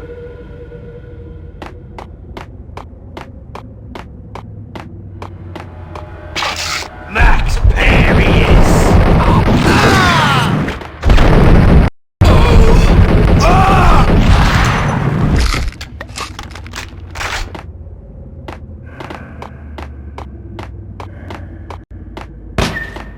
And death.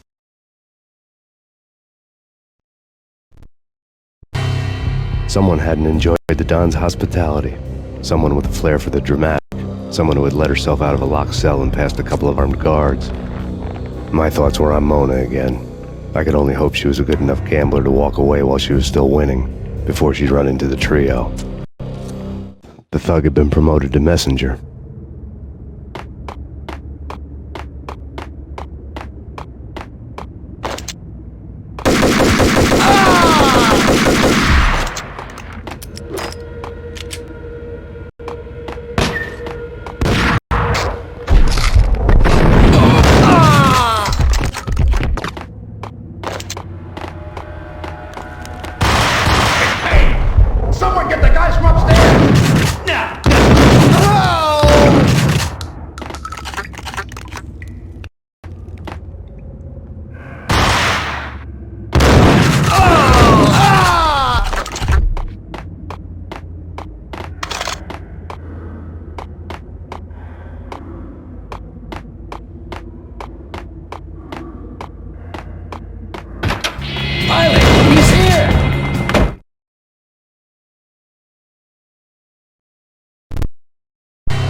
The word on Lisa Punchinello was that she was a bit of a witch.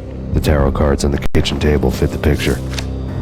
They weren't my kind of cards, but I was willing to take a crack at the hand Mrs. Punchinello had dealt. The first card was the tower. Maybe that was supposed to be the manor. It got easy after that. The devil was the master of the house, and death was me, coming for him. Didn't take me long to run into the trio.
to go.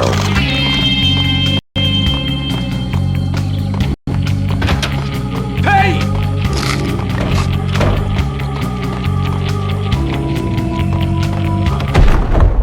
No stopping him! This stop anything. Take cover.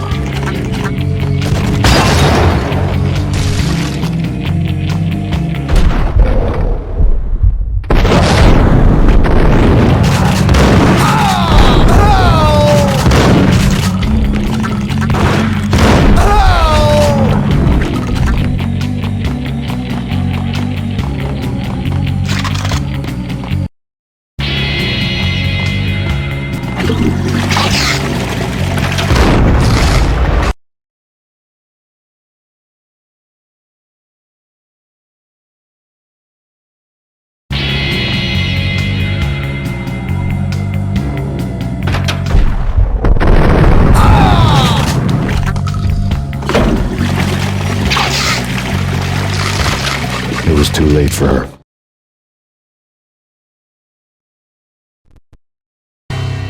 You're a real angel, Max. I couldn't tell whether it was Mona or her sister. The body was a mess. The sick bastard had really gotten a kick out of it.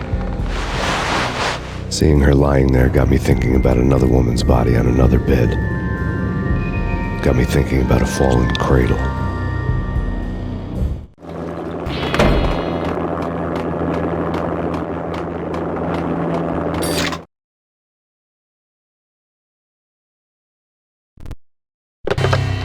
Max Payne. Talk to me.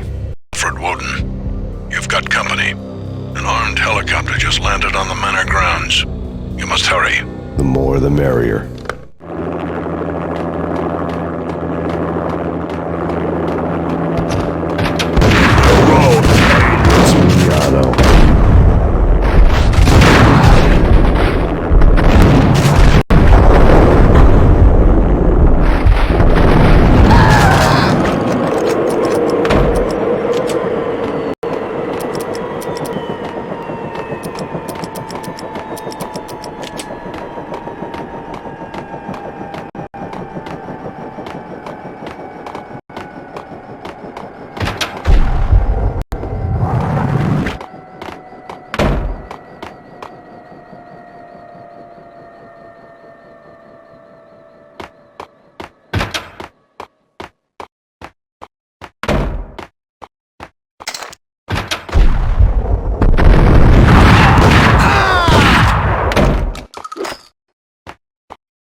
Punchinello's trio was done for.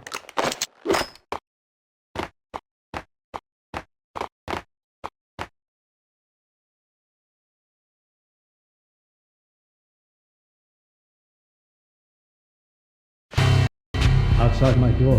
Hurry. He's coming for me. You gotta hurry. Please. I could hear Punchinello on the phone begging for help.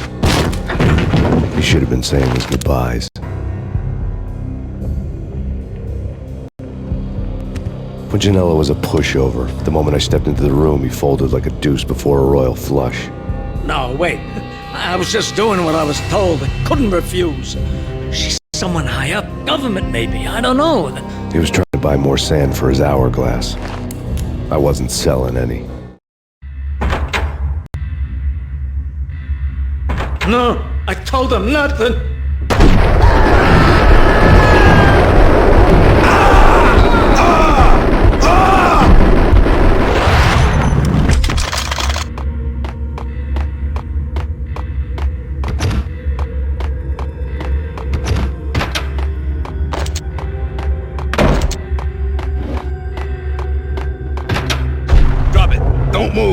Game over, Max Payne.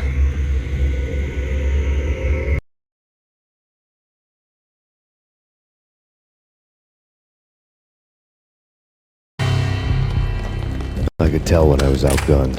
It was time to take another beating. The mystery witch was a real barracuda. Trouble on dagger heels, a smoking assault rifle in her hand, and an army of killer suits behind her. How sweet. I get to kill two birds with one stone. Sooner or later, it was going to catch up with you.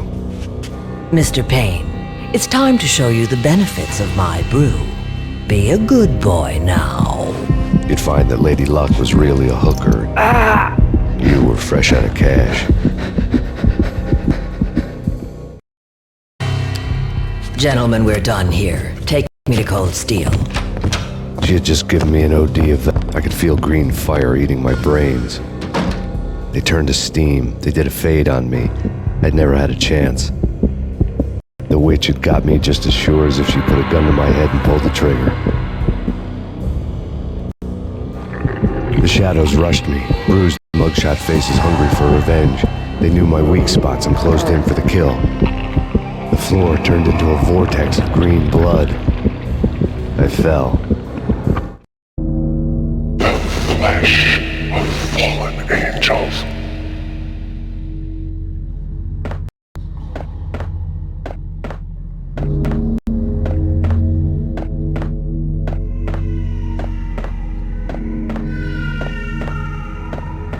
Who's there?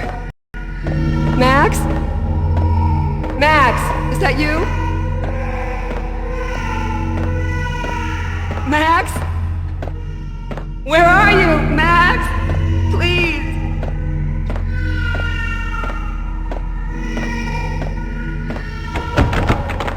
No, please, Max, no, I'm sorry. Please don't, Max, no, please. No, please, God, no.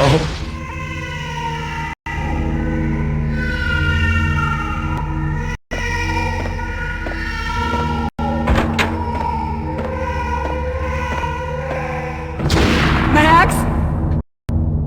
Where are you, Max? Please. The letter was staring at me.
Max, something happened at the office today.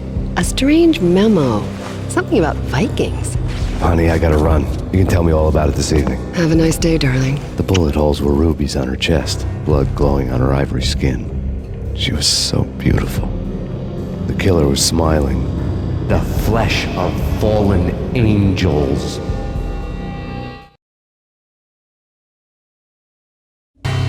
Slowly, the green nightmare faded, leaving dark stains on my soul that would never come off. I felt like flatlining. I was all shook up. I woke up in a cold sweat, sick and tired to the bone, lying in a puddle of my own puke. The hag had said take me to Cold Steel before it had all gone crazy. It was a clue, the only one I had.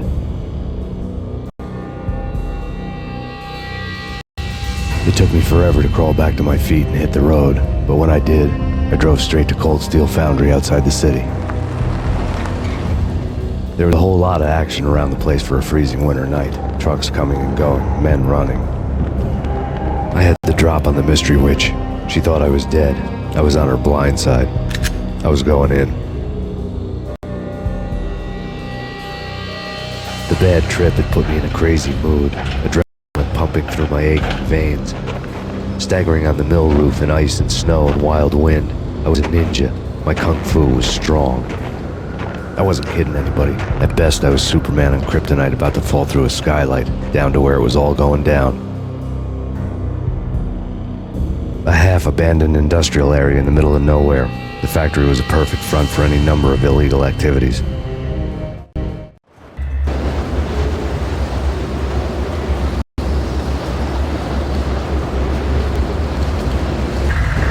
the belly of the plant, molten metal boiled and bubbled like a witch's brew.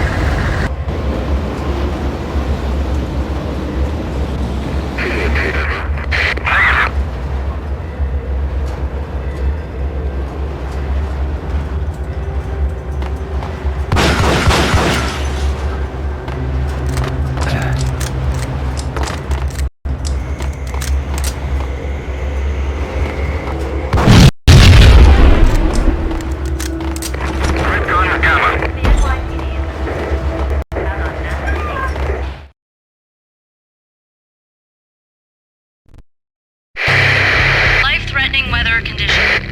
A record-breaking killer storm. In the city's history, vehicles stuck in snow.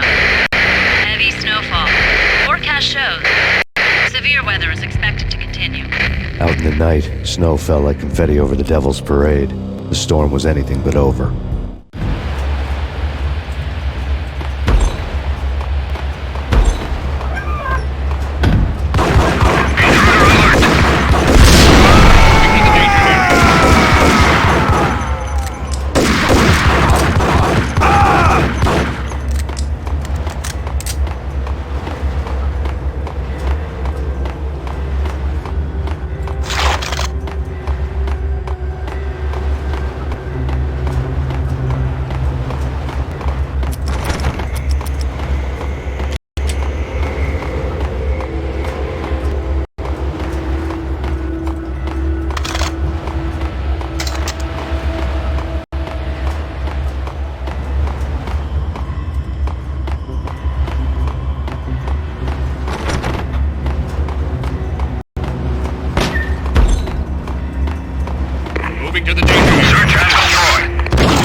breached. The facility has been compromised. Repeat, the Deep Six has been compromised. Initiate Operation Deadeye. The walkie-talkie military lingo could mean only one thing. They were getting ready to destroy the evidence and vanish into the night. I was so close. The hidden truths were just around the corner.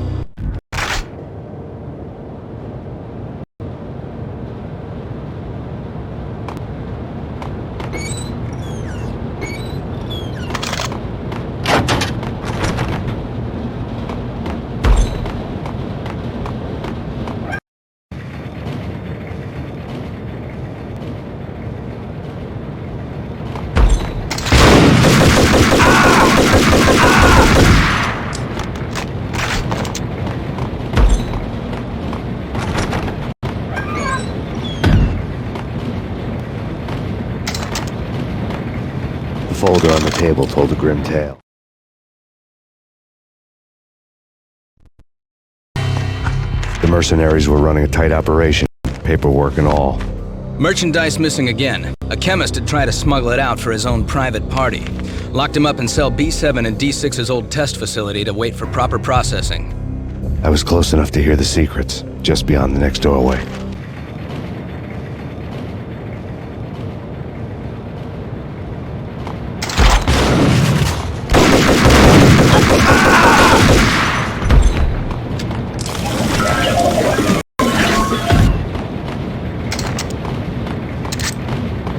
Folder.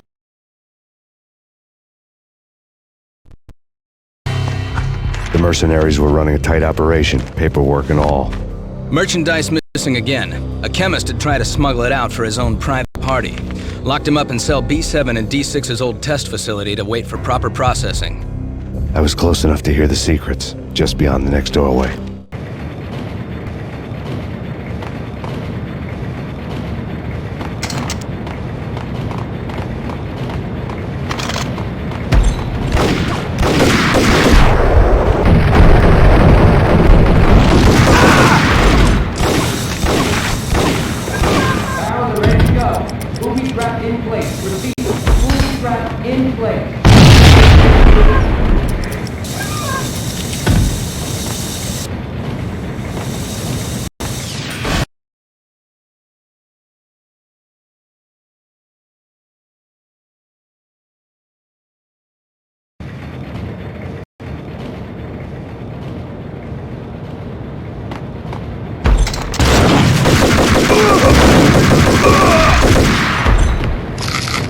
Folder on the table. The mercenaries were running a tight operation, paperwork and all. Merchandise missing again. A chemist had tried to smuggle it out for his own private party. Told a grim tale.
sequencing diagrams fill the control room screens.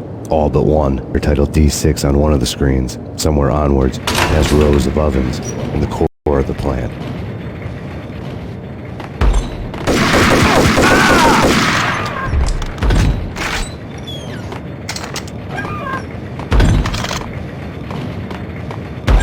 Go, go, go!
I had taken on the role of the mythic detective,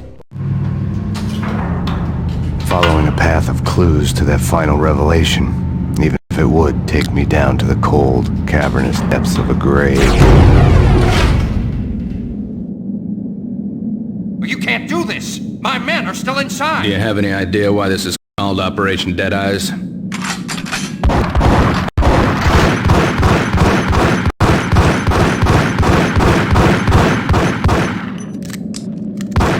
I think he's dead already. Let's do it.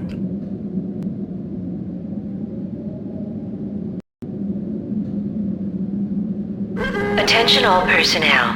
The self-destruction sequence has been initiated. Evacuate the complex immediately. Repeat, the self-destruction sequence has been initiated. Proceed to the nearest exit immediately.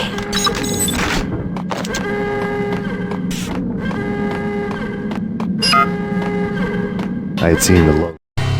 There was an old army bunker under the steel mill, Terry plaque on the floor. I had seen 1,000 variations of the insignia, crumbling brick walls everywhere in the city, the sword replaced by a syringe. Project Valhalla, V for Valkyr, V for Valhalla. All of a sudden it read like a crackpot conspiracy theory. So on the floor before.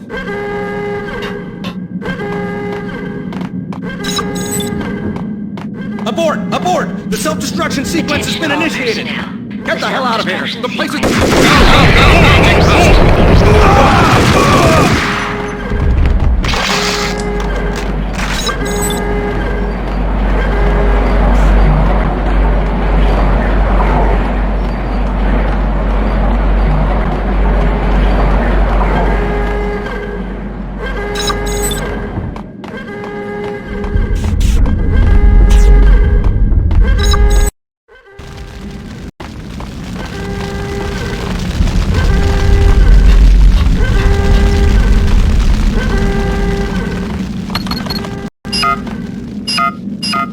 Like everything else in the Valkyr case, the door code was a mystery to me.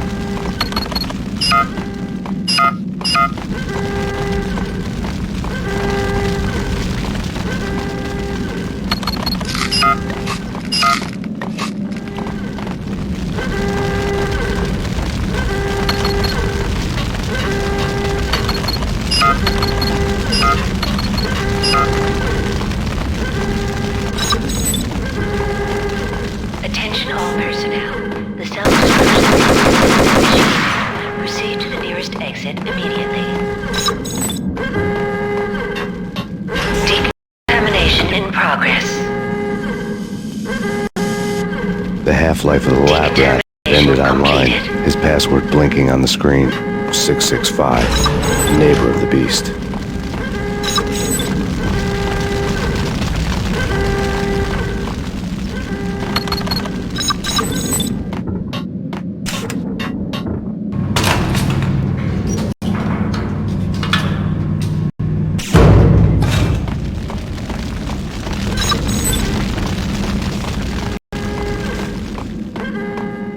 Attention all personnel. The self-destruction sequence has been initiated. Proceed to the nearest exit immediately. Hey! In here! Hey! Get me out of here! I'm innocent! There! Let me out!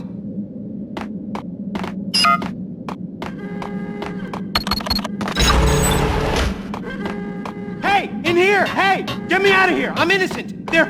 Let me out! Thanks! I thought I was gonna die in there for sure. I need you to get me through the decontamination chamber airlock. You're crazy! No way! The place is blowing up, for Christ's sakes! Either that or back to the cell. Your choice. Okay, I'll do it. I'll do it.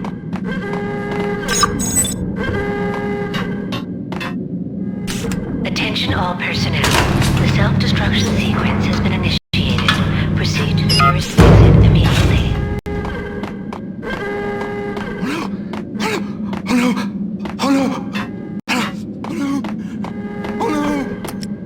Hurry up, for Christ's sakes, it's gonna blow!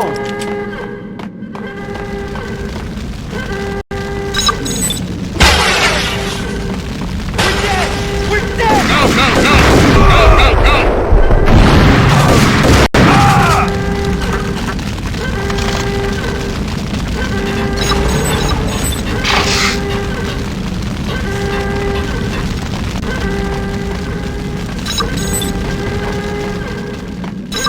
Attention all personnel. The self-destruction sequence has been initiated. Proceed to the nearest exit. I'll punch you. After this, you can go. You're a free man. We did a bad thing. Bad. Decontamination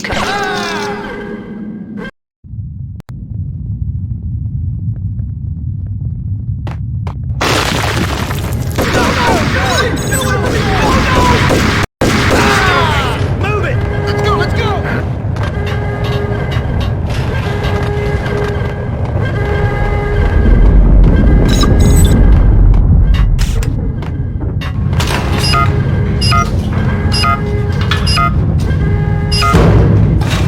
I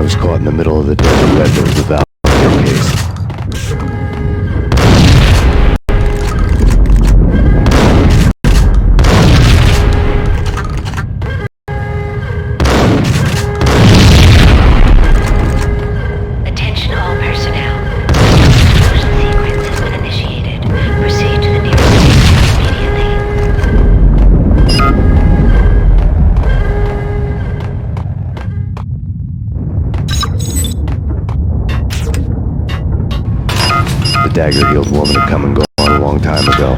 There was nothing more for me here. The bunker's name was acting as a self-fulfilling prophecy.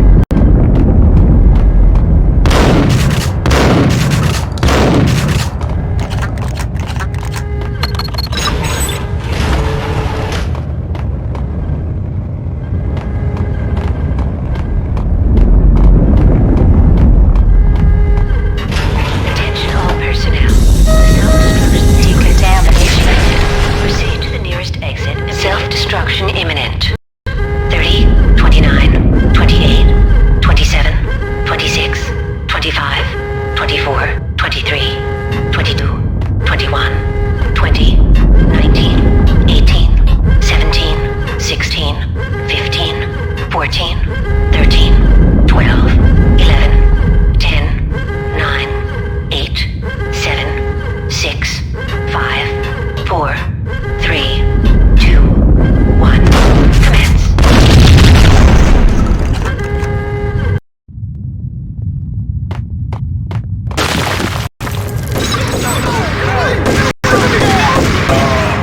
Still make it. Move it. Let's go. Let's go.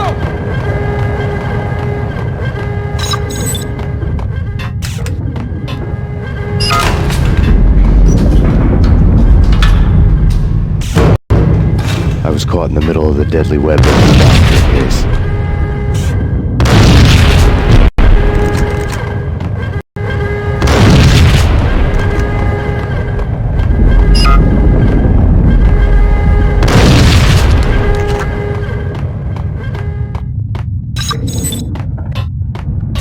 Attention all personnel. The dagger-heeled woman had come and gone a long time ago. There was nothing more for me here. The bunker's name was acting as a self-fulfilling prophecy.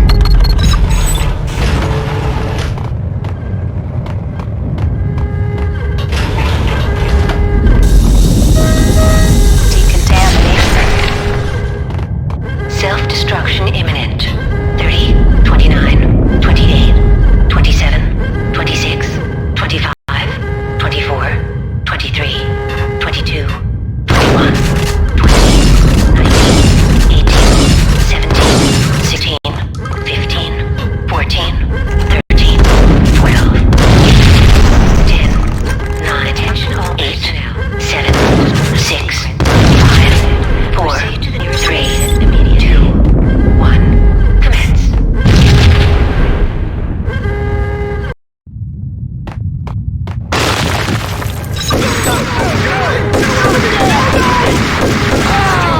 Move it.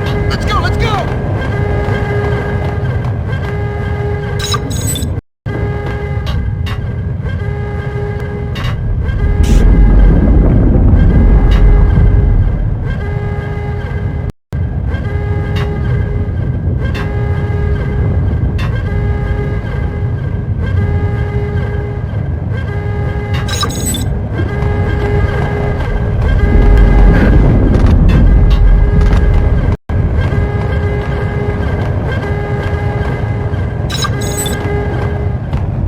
Attention all personnel. The self-destruction sequence has been initiated. Proceed to the nearest exit immediately.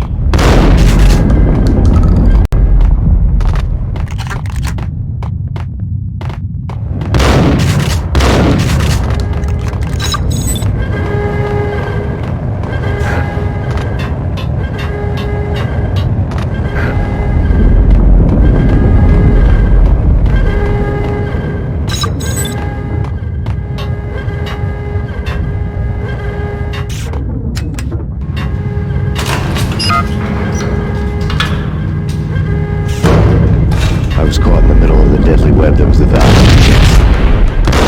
Attention all personnel. The sequence has been initiated. Proceed to the nearest exit immediately.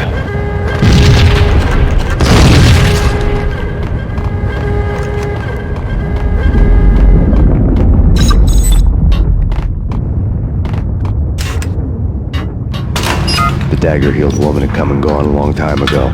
There was nothing more for me here. The bunker's name was acting as a self-fulfilling prophecy.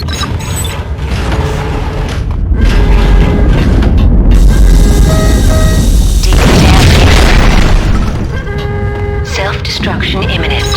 30, 29, 28,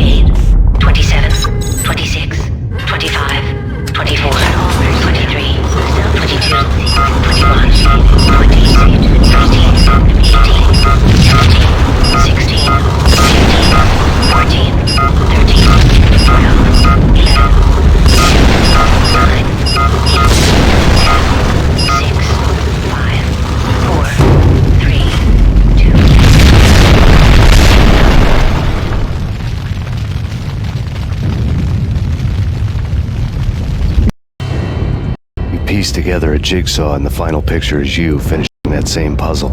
A mad, green-eyed killer standing behind you. An urban legend come true. The Project Valhalla test subjects had been the mad junkies who had murdered my loved ones.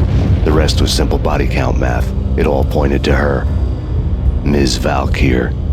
The factory went up in a fiery inferno behind me.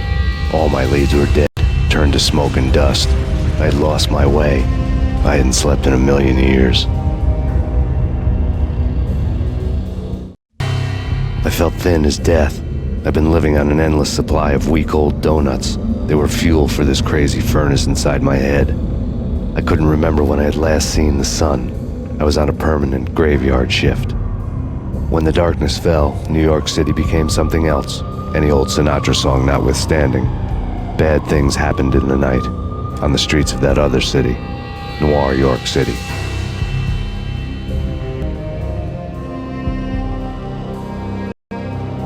I was in an all-night diner, downing cup after cup of coffee that tasted like engine oil, when a new message from BB got me back on the killer track. What the hell happened at Roscoe Street? Maxie, I'm going out on a limb here. We need to talk this through, come up with a plan. 2:30 a.m., the Choir Communications Garage. The more I thought about Alex's murder and the frame-up, the more it felt like an inside job. I should have seen it coming. BB had sold me out, and now he wanted to finish what he'd started.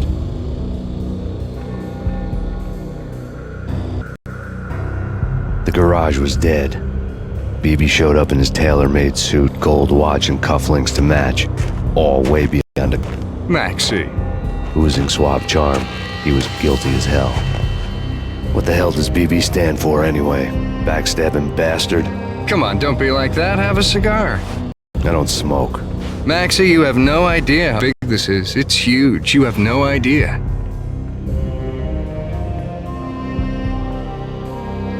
I think I do. You're a bribe-taking bent cop who sold out his partner. Those mobsters in the subway were a dead giveaway. Hard to miss. Bet it was exactly like this with Alex. Up close and personal. You can't win this one, Max. No, but I can make damn sure none of you do either.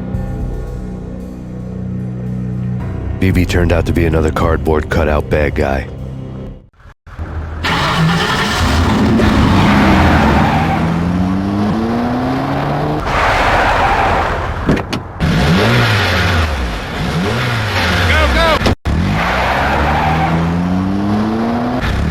Cop on the take.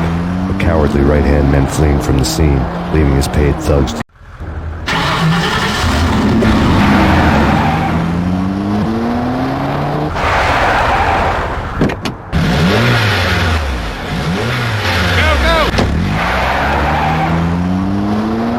A bad cop on the take.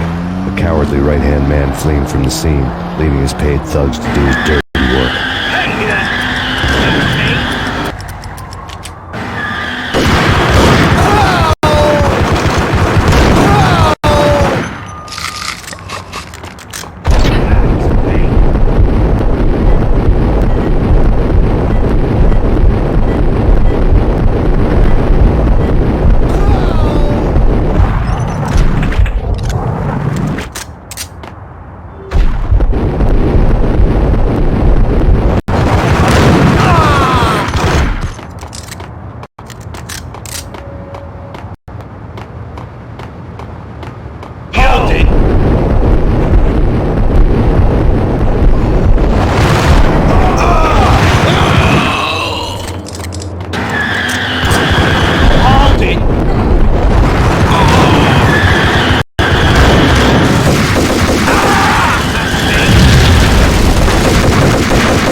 fire at the Punchinello Manor in Westchester. The manor is the home of Angelo Punchinello, the alleged head of the Punchinello crime family. The police are now saying, contrary to their earlier statements, that Max Payne is still alive and at large. He continues his vendetta against the Mafia, of which this last act of arson is attributed to. I had no recollection of setting any fires, but I did remember the flames.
Come out, wherever you are.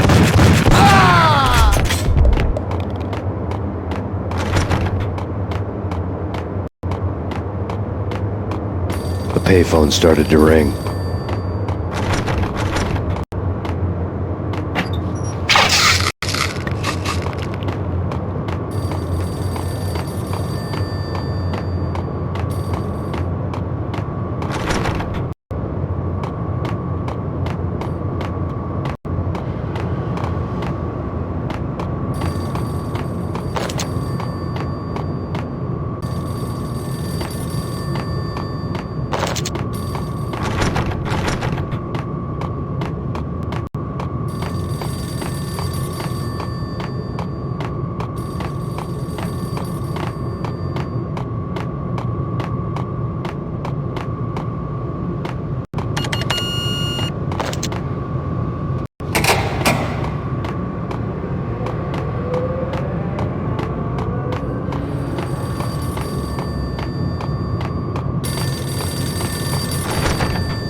Yeah.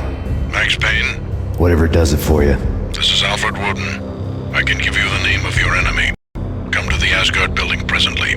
We are expecting you. Woden was waiting for me on the steps of the old building. Mr. Payne, let's go inside. The others are anxious to begin. The others? Despite the general misconception, this building actually predates the City Hall by 2 years, thus being the oldest municipal building still in use here at the foot of the Brooklyn Bridge. No kidding. The old man played tour guide as he led me through a dark, domed hall. The answers I was after loomed large ahead.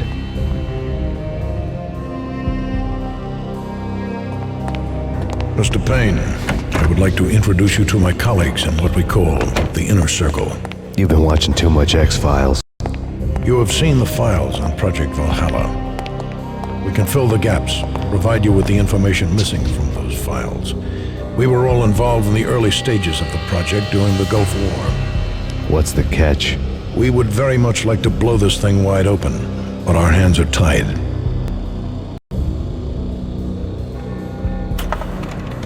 Her name is Nicole Horn. She was the key figure in Project Valhalla. When the funding was discontinued, she simply refused to quit. She knew exactly what she had in her hands. Nicole Horn is the president of Aesir Corporation. She has more than half the city in her pocket. This must be kept under wraps. If you try to go public with this, we will deny any knowledge. We need you to take her out. Afterwards, we can protect you. Make all the charges go away.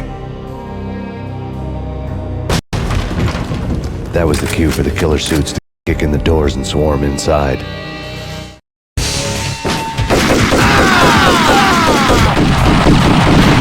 It was an impressive floor show, but I decided to leave early anyway.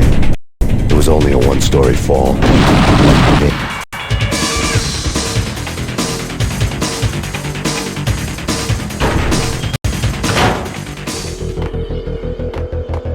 Acknowledged. Target escaped. Last confirmed location, the inner courtyard. Search and destroy.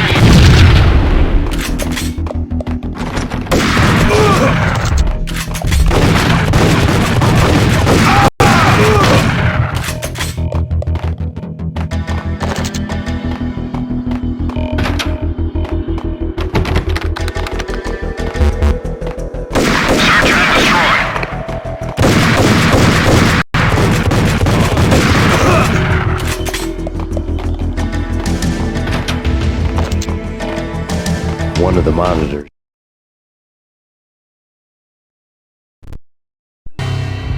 On screen, the so-called corpse of Alfred Woden stood up, miraculously waking from his dirt nap, looking smug among his dead pals. In the land of the blind, the one-eyed man is king. I didn't know how he'd pulled it off, but it was a pretty slick way to get out of all his promises. Most of what he had said fit too well to be a load of crap. Showed what was left of the inner circle. Cover me. I'm going in.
And what is your answer to those saying that he's actually providing a service long overdue to the city? This crusade nonsense has gone too far. He's out of control. It must stop. He will be stopped. That was Deputy Chief Jim Rivera from the New York City Police Department.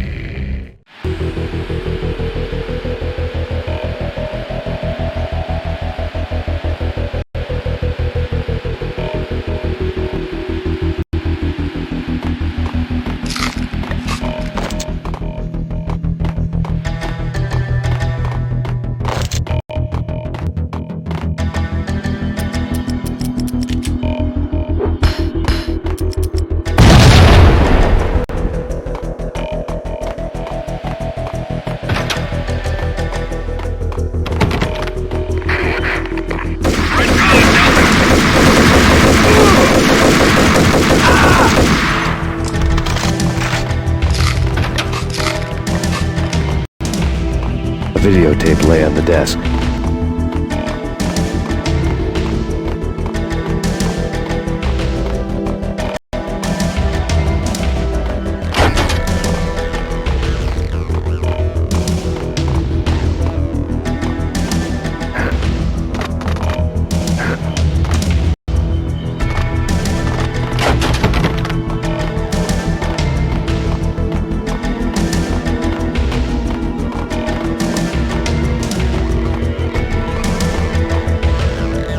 Woden had left me a present.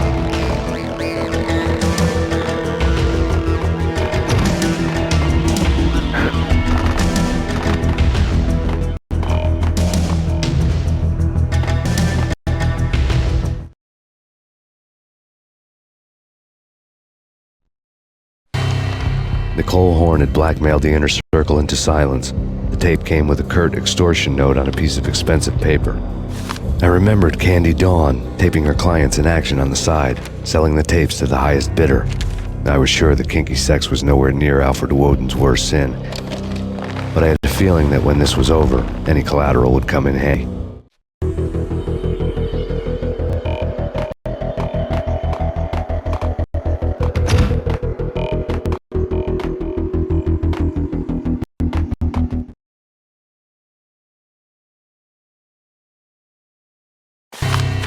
Woden had taken care of my mission preps with military precision. The critical areas in the Aesir Corporation headquarters blueprints were circled in red.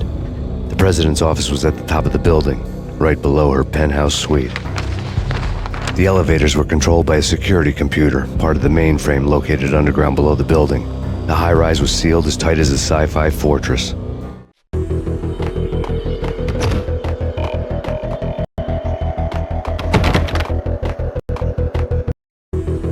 Moving to the danger area.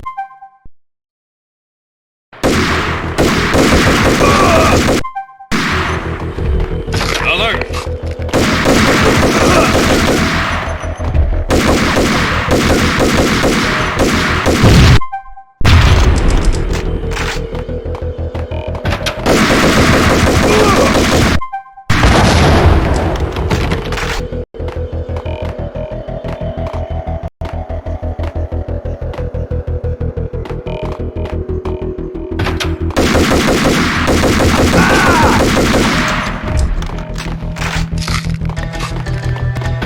Best movie ending ever? Oh, gotta be Butch Cassidy and the Sundance Kid.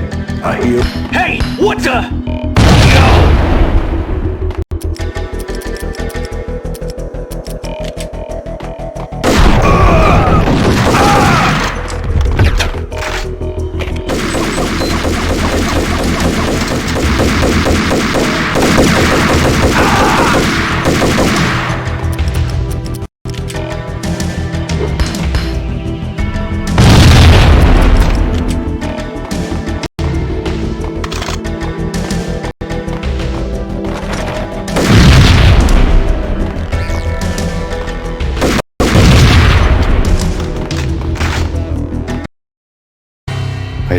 Of revenge. Those dreams were always nightmares, of coming close and then failing. Now I was close. I had a name to guide me, Nicole Horn. I had nothing to lose.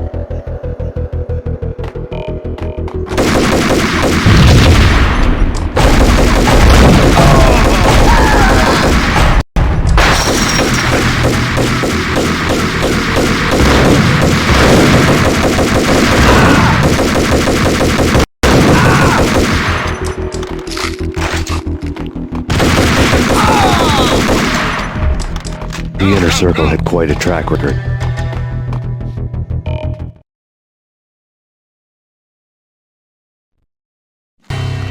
Project Valhalla had not been the only thing the inner circle had been involved in. There were rows of cabinets full of files. The Serpentine Secret Society went back a long way, always pulling strings from the shadows. I couldn't say I was sorry. Woden's move in some Byzantine power game had cut the circle's membership roster to 1. The old man wanted me on cleanup duty. It was my mess, too.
Engaging hostile.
CIA? I have them.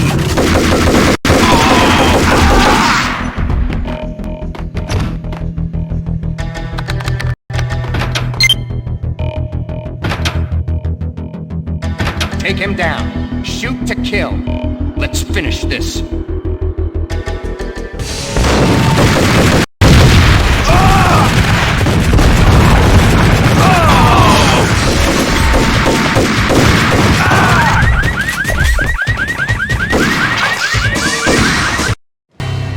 Mine wasn't the most original approach to the problem. It wasn't as if it hadn't all been done before. An eye for an eye, the first principle of revenge. Old as dirt, still going strong. The cardinal rule in going after someone with an intention to kill was not to make it personal, which it almost always ended up being anyway. It did with me.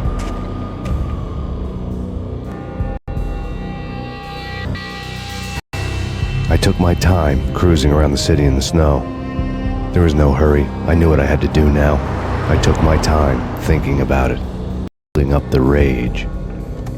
When I was ready, I parked the stolen wheels at the front entrance of the Aesir Corporation headquarters. Got out, got in, got cracking. I had a bullet with Nicole Horn's name on it. I had 10,000 bullets with the hag's name on them. She had ultra-high-tech security systems, enough mercenaries and weaponry to start World War III. There was no fear. New York disappeared behind a veil of snow. I had crossed the threshold. This was her domain, sleek and sexy and soulless, all glass and steel. A place of color-coded security keycards, metal detectors, and surveillance systems.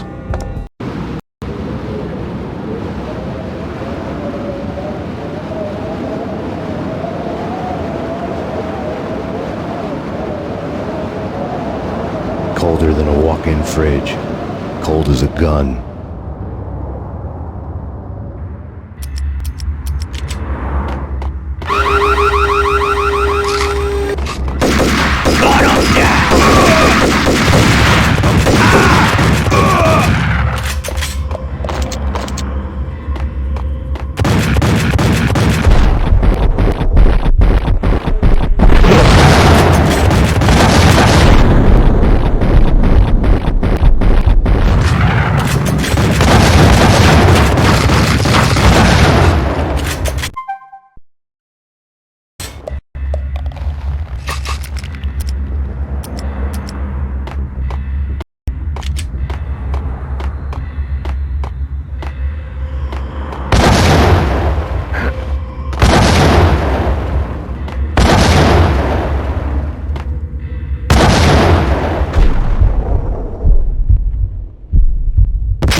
When the elevator...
You know what I'm talking about. In all the cool action movies, and I'm...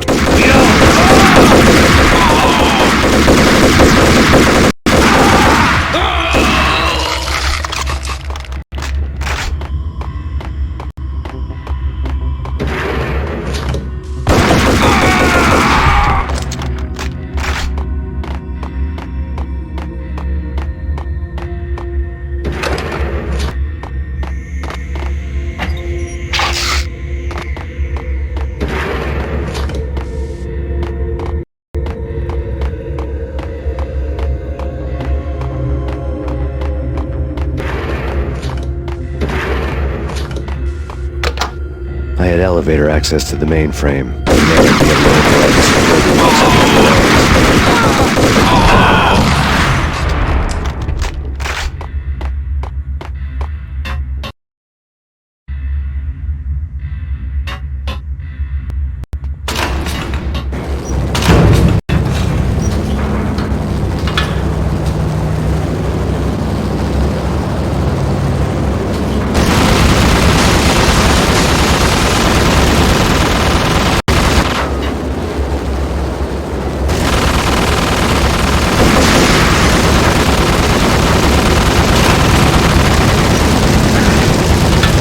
Chopper was Horn's pet guardian, inhuman and flawless. It was stalking me.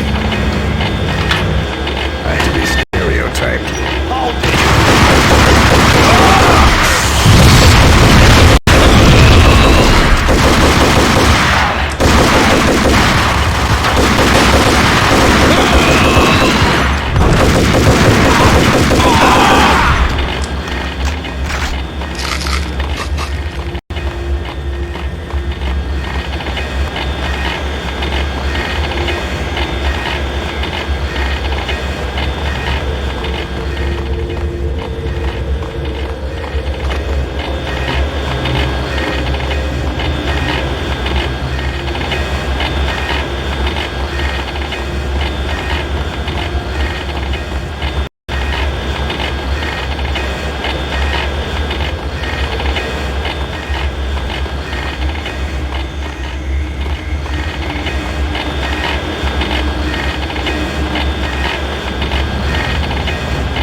bets were off. The elevator would take me all the way up.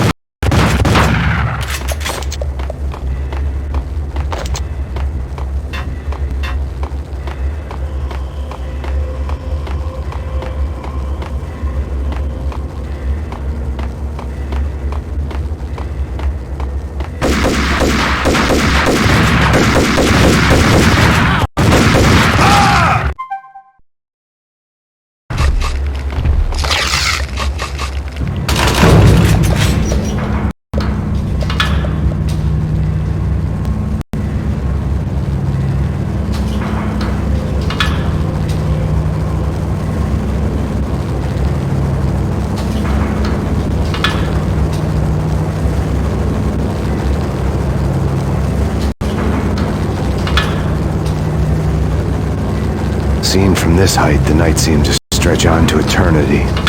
A hint of desperation had crept into the snowstorm, as if it was trying to get it all out before the end.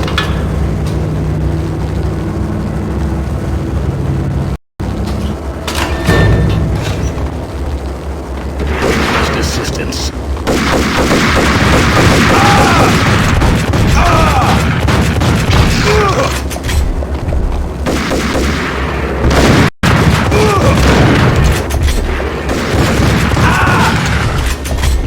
Horn's personal computer.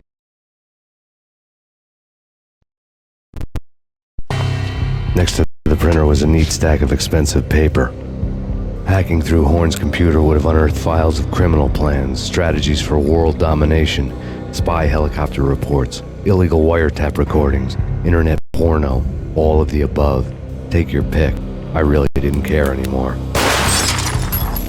I had seen too much of it already. The computer was on.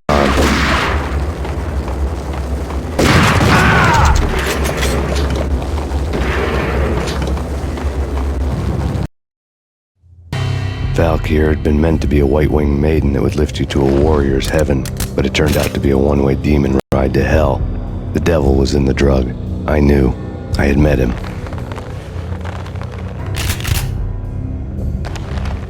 Now I was gonna kill her, the queen of the underworld who had tried to lift herself a bit closer to heaven with her drug money.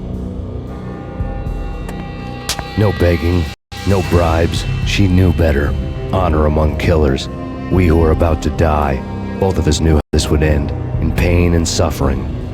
All this because your wife stuck her nose into things that were none of her business. The cops were coming to take me away. The sirens were like a bad conscience I couldn't shake. It's ridiculous you've made it this far. You won't be alive when they get here. Stop him!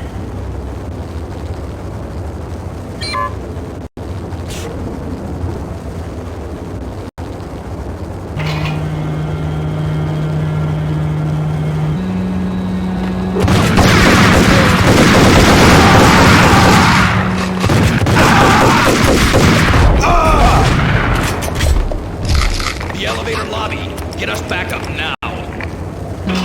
Max Payne, this is futile. Waste of time.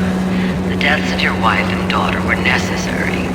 Inevitable. It is done. You cannot bring them back. Nothing you do will make it any better.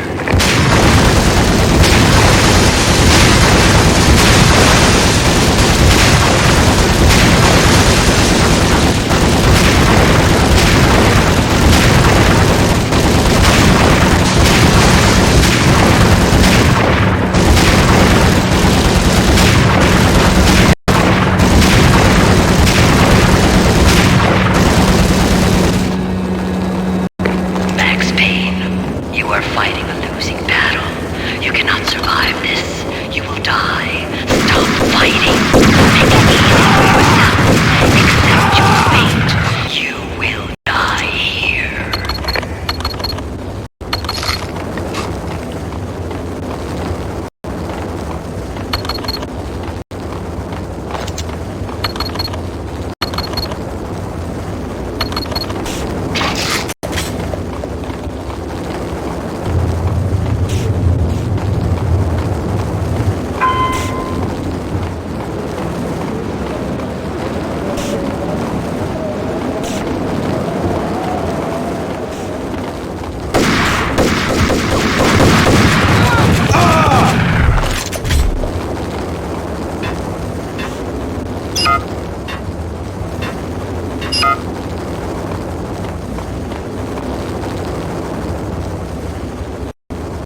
Send us assistance!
Lounge. Send us assistance.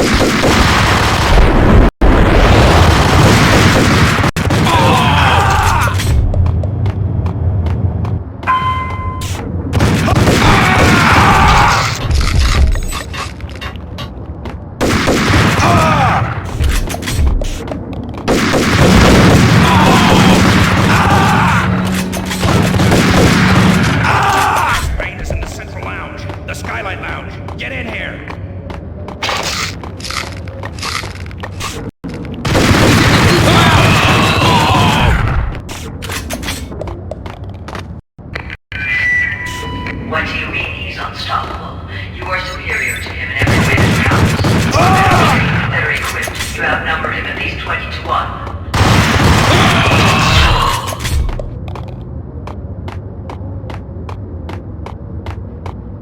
Not a step further. End it here.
final gunshot was an exclamation mark to everything that had led to this point. I released my finger from the trigger.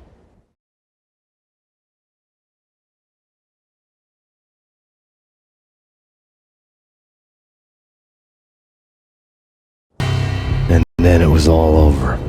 The storm seemed to lose its frenzy. The ragged clouds gave way to the stars above.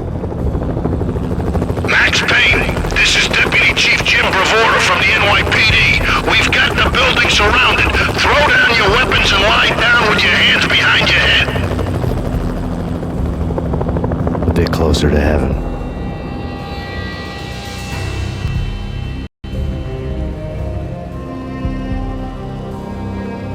The cops' voices were distant. Freeze! NYPD! Hold it right there! My ghosts released me from their haunting. Down below, New York City glittered like diamonds on black velvet.